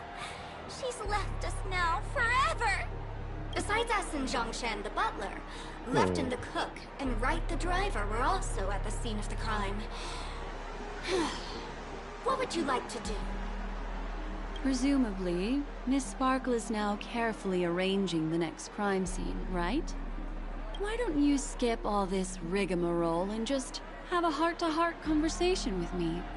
It might tickle a little. Tickle? Wait up! Wait up! Honest kid. I know where you are, Miss Sparkle. Does she? No cheating! Huh. Mr. Assistant Detective. You seem to be getting anxious. So Sample was Sparkle. I knew it. No, it's... This locked room murder case is pretty fun. I want to guess who it was. Let's go. Can't keep a girl waiting, can we? Hey, Miss Black Swan, wait up! Wait up! Miss Sparkle has one final message to announce. Ding-a-ling! Now comes the most exciting and romantic moment in any drama. The audience challenge. Everyone knows that the mighty masked fool Sparkle can change her appearance to look like others. And in this drama, the villain Sparkle has disguised herself as another character. So then, I put to you, which character is it? Also, if you're interested in the locked room case that the memo keeper ignored, you can try out your powers of deduction. I put lots into coming up with the puzzle, so don't let it go to waste. Thus, the masked genius Miss Sparkle has thrown down the gauntlet. All the clues are in motion. Happy hunting!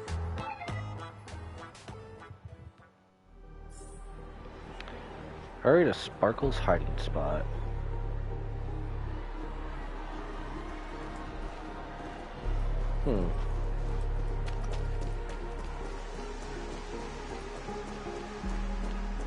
Miss, why didn't you just do this earlier? Such a crude approach violates my aesthetics of memory. But as a means to an end, I need to put this aside for a more indifferent process. Interesting.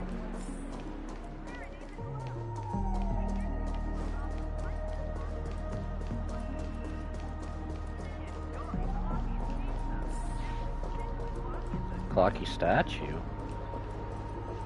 Lordy Trash, what's he doing here? There's no weird Sweet Dreams troupe, nor is there evidence strewn all over the place. We finally caught up with her. But what's that thing? A Bella Boggian trash can? In Penacony? Hey! Dear Memo Keeper and Mr. Coldfeet, you made it! I mean, it's not the weirdest thing you're gonna see. I didn't expect you to skip the final puzzle. That's on me. Alright. Miss Sparkle cares not for the faults of ants like me. Come then, this is the final question. Listen up. What creature has 4 legs in the morning, 2 legs in the afternoon, and 3 legs at night? No murder case this time around? Oh, thank goodness, no murder case. It's nice to take things easy. Come on, dear. Give me your answer then. Whoops.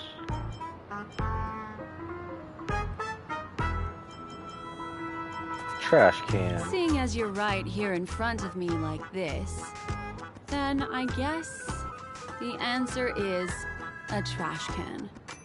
Right? Womp womp. Wrong answer. That's funky, but a wild guess. The correct answer is Sparkle. So it wouldn't matter to which one we chose. When sleepy in the morning, she can't get out of bed. She runs about all afternoon in a fluster, so is exhausted by evening, but has to still raise a hand to hold a toothbrush. Poor Sparkle. Damn. So naturally, she's got 4 legs in the morning, 2 legs in the afternoon, and 3 legs at night. What the heck was that jibber-jabber? What a cute answer. Thanks for the compliment, my dear. But you can't try to fool me, seeing as you've just tried to cheat. Wrong answer. Accept your punishment. I mean, yeah, surprise attack. Well, an attack, but not surprise. Ow. The mood is set. Let the show begin. Sam in position. Attack! Until everything burns to ashes! Well, at least this I can do. Set the seas aflame! Stay in step. Destined for oblivion. I weep for the departed. It too shall fall.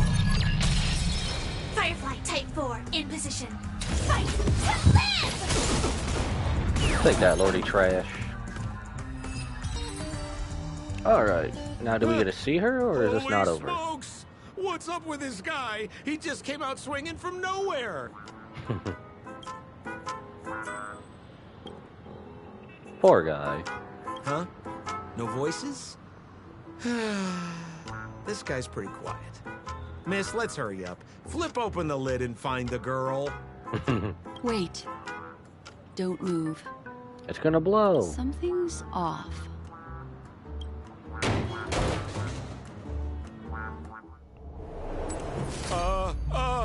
Miss, you killed Sparkle. Not likely. How is this possible? How can people die inside Penacony's dreamscape? In the Garden of Recollection. What did you do? What didn't we do? You did this, didn't you? Killing people in their dreams. Only the Remembrance has the powers to do that. You planned it out all from the start because she teased you and was pranking you. You wanted to kill her. Oh, I understand. You refused to let me go because you wanted to drag me into all of this. If I don't agree, I'll end up just like she did. I'm pretty sure there's other worse ways you could end off, Sampo. There is no death inside Penacony's dreamscape. That's the promise of the family and the blessing of the harmony. Not even a memo keeper can break this barrier. There's no need to take such great pains. If you just want confirmation, I've already told you the answer, Miss Sparkle. Miss Sparkle? Who are you talking to? You. Sparkle has disguised herself as another character. Wouldn't that be you, Mr. Sampo? This? Don't jump to conclusions! I mean, the answer's been right in front of us this whole time. If you want to accuse me of being Sparkle, you have to provide the evidence. Oh, I'm afraid evidence is a little too hard to come by. So, deduction will do. The hint for the final question was a little too obvious. Is main story canon enough deduction? Oh, you mean the locked room murder. I thought you weren't doing that one. All the painstaking effort that Miss Sparkle put into it. How could I ever miss it? The key to solving the puzzle lay in two pieces of information put forward by the detectives. First, the large splatter of blood at the crime scene. Second, the victim had been dead for some time. Based on my shallow understanding, I can only draw two conclusions. One is that the murderer did not need to create a locked room case, because a locked room always needs a reason to exist. But, based on the detective's description, this locked room did not delay the discovery of the body. There was no third party at the crime scene to frame, and the blood everywhere didn't look like a faked suicide. That being so, the murderer seems to have no reason for creating a locked room. There is also reason to speculate that if the crime scene was a locked room, then its creator might not necessarily be the murderer. As for my second conclusion, it's even more obvious still. When everyone broke into the scene of the crime, why did the assistant rush off to staunch the blood? A trained professional was somehow happily destroying a crime scene just to save someone who's obviously been dead a while. The answer is simple. It's because the assistant detective is the murderer. At the time, I was in such a hurry that I didn't hear the whole mystery. I tentatively speculated that the murderer had killed the victim the night before, but hadn't locked the door from the inside. I was honestly thinking something different. And so, when he learned this piece of information, he realized that the victim had created their own locked room mystery. That's why he had to rush to the crime scene as soon as possible, to confirm whether or not the victim left any evidence implicating him. And, judging by his behavior, it probably had something to do with that canvas. Like some final words. Of course, this is just a simple mind game. The answer to the puzzle isn't important. Miss Sparkle just wanted to pass on one hint to me. That the murderer is the assistant detective. Which means it's you, Mr. Sampo. I've been using this term of address, but it was you who first came up with it. Has anyone ever told you that you're more like a detective than a memo keeper? In my opinion, there is no difference between the two. Follow ripples along the surface of the water. Use some abilities and tricks to keep diving deeper, and touch that secret deep inside people's hearts. Salvage it, and protect them carefully. The truth does not lie. Neither do memories. Exquisite reasoning, and very close to the truth. But I have another answer. Would you like to hear it? No. Another answer? We're going to anyway. The great artiste Sparkle locked herself away in her bedroom using red paint to create the semblance of spattered blood everywhere. We're going with the paint route and now? that assistant detective who was first on the scene, who confirmed her death, was not the murderer, but rather an accomplice who assisted her in faking her own death. What a pity. Such a pity. My dear, you were so close to the right answer. Unfortunately, the right answer is... Miss Sparkle's body. Her body? Miss Sparkle was disguised as Sparkle's body. Doesn't that just make you the murder victim, though? Ding-a-ling! I won! Does Miss Sparkle's body even count as a real character? Why not? Miss Sparkle's body appeared in all 3 of those skits just then. It's a little bit forced, but it's fine. So, who is this Mr. Sampo, then? Beautiful lady, I already confessed everything to you earlier on. I really didn't know a thing. I just helped a friend send a letter. That's all. So I've been running a fool's errand this whole time. Well, that's something. My dear, why so serious? Haven't you been having a great time? I have, at least. She just do the Joker, why so serious line. You take memories, and I get joy. We get what we need from each other. Seeing as we're such kindred spirits, but also such loners. Why don't you come and work with me? Ooh, we can dance ballet together. Oh? Am I understanding this correctly? A masked fool inviting me to work together? A show of unprecedented splendor is about to be staged in Penacony. If you're too late to take the stage, you can work behind the scenes. If you want to appreciate this drama, you have to stand up under that spotlight as you take the stage and watch the dancing envelop you. Come with me.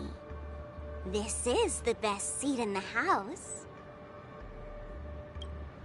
I don't really understand why you're so fixated on destroying family barriers. But, as I said before, a memo keeper can't help you. It's frankly above my pay grade. Oh gosh, are you serious? Also, I don't consider you a loner. Oh, I don't mean him, but rather behind you. Clocky? The one who hired you to come to Penacony probably doesn't want you secretly linking up with other forces, right? How did you know? Memory is like the deep blue sea.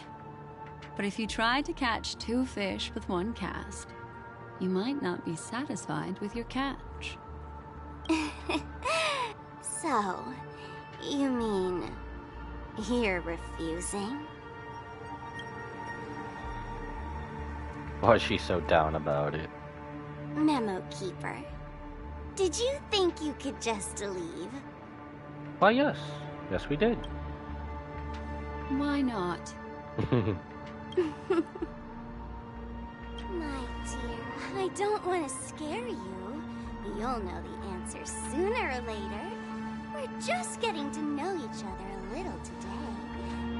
If you ever change your mind, come find me at the tavern.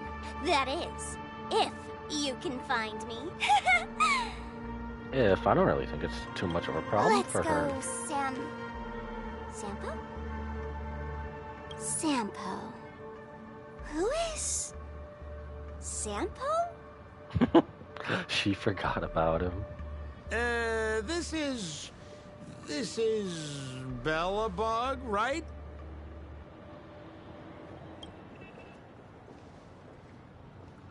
I said, why not?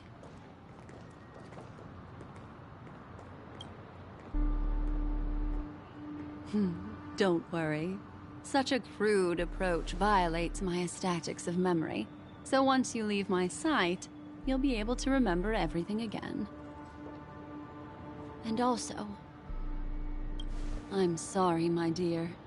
My dream dance partner? I've already got sights on someone else. Oh, we already know who that is. And that wink. Yup.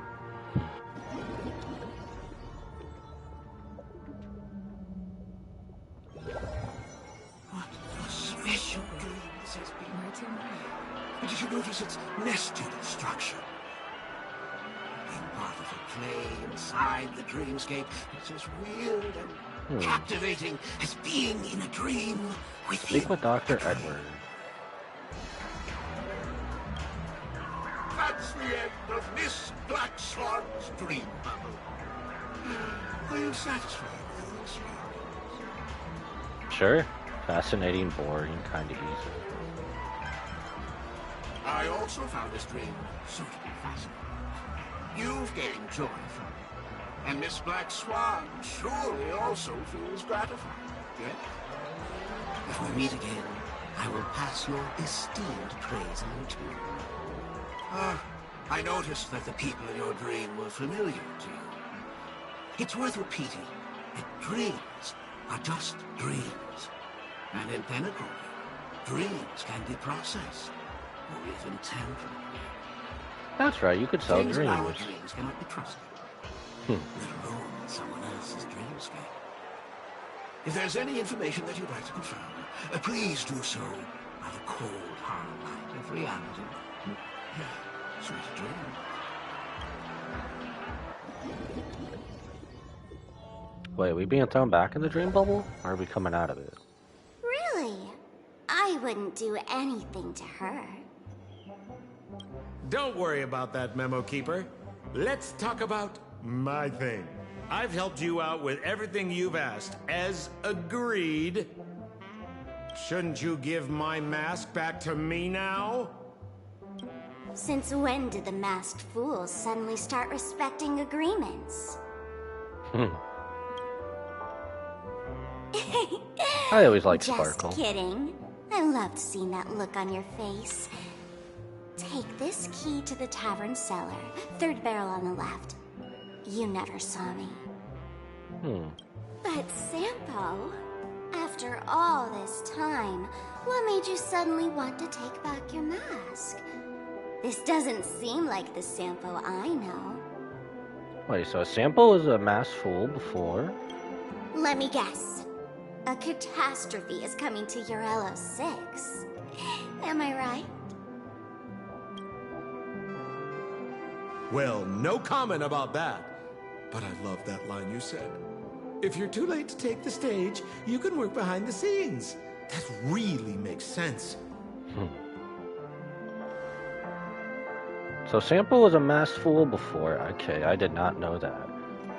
And is that like a hint in the future? A great Sometimes disaster even an coming to old-timer Urello like 6? me feels like taking the stage and making a fool out of myself. You're still a fool. If you're all out of options, please get in touch with me. I'm the kind of person who values friendship highly. Forget it. You'll be doing me a favor if you stay away from Bellabog. After all, the elation that Miss Sparkle seeks isn't something old Sempo can stand by. Go tell Giovanni I said hi. Fine, I'm just spitballing here. Don't take it so seriously.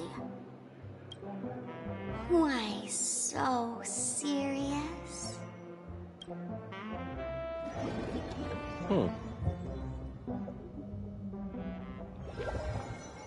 That was definitely something. New message.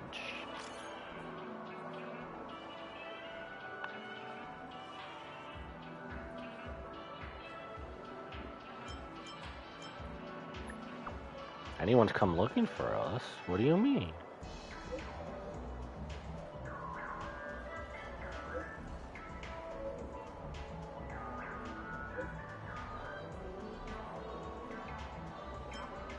Why don't you do it yourself?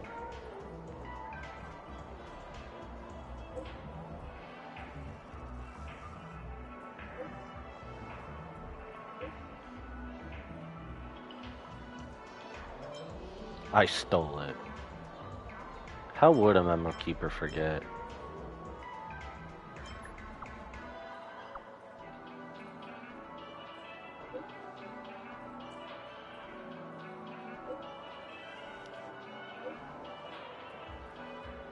Damn. Ice emoji.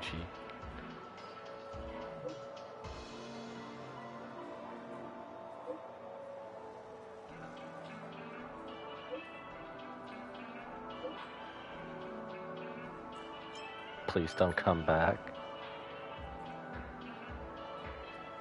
User does not exist. Masquerade duel complete. Let's go. The dance is on. Oh, now it's actual Black Swan? That's funny.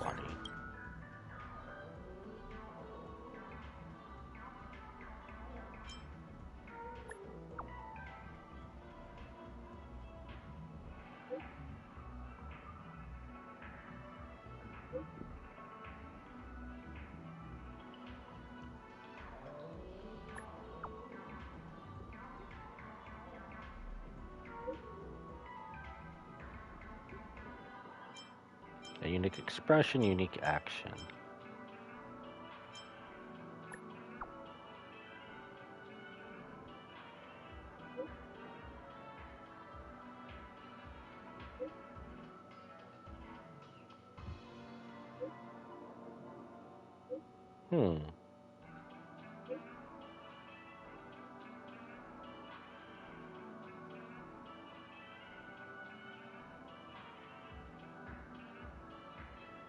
I guess that's enough. I don't really know if there's actually more.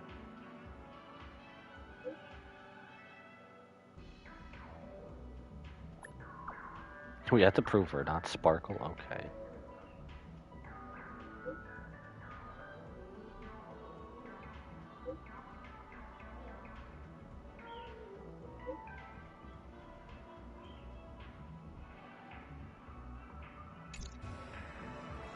Okay, that was definitely interesting.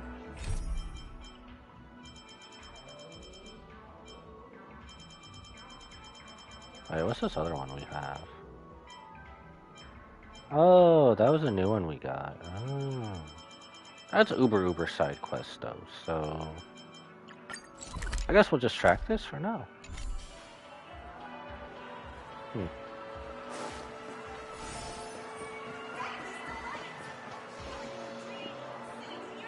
Oh well, it's getting a wee bit late. I guess we can probably call it there for today.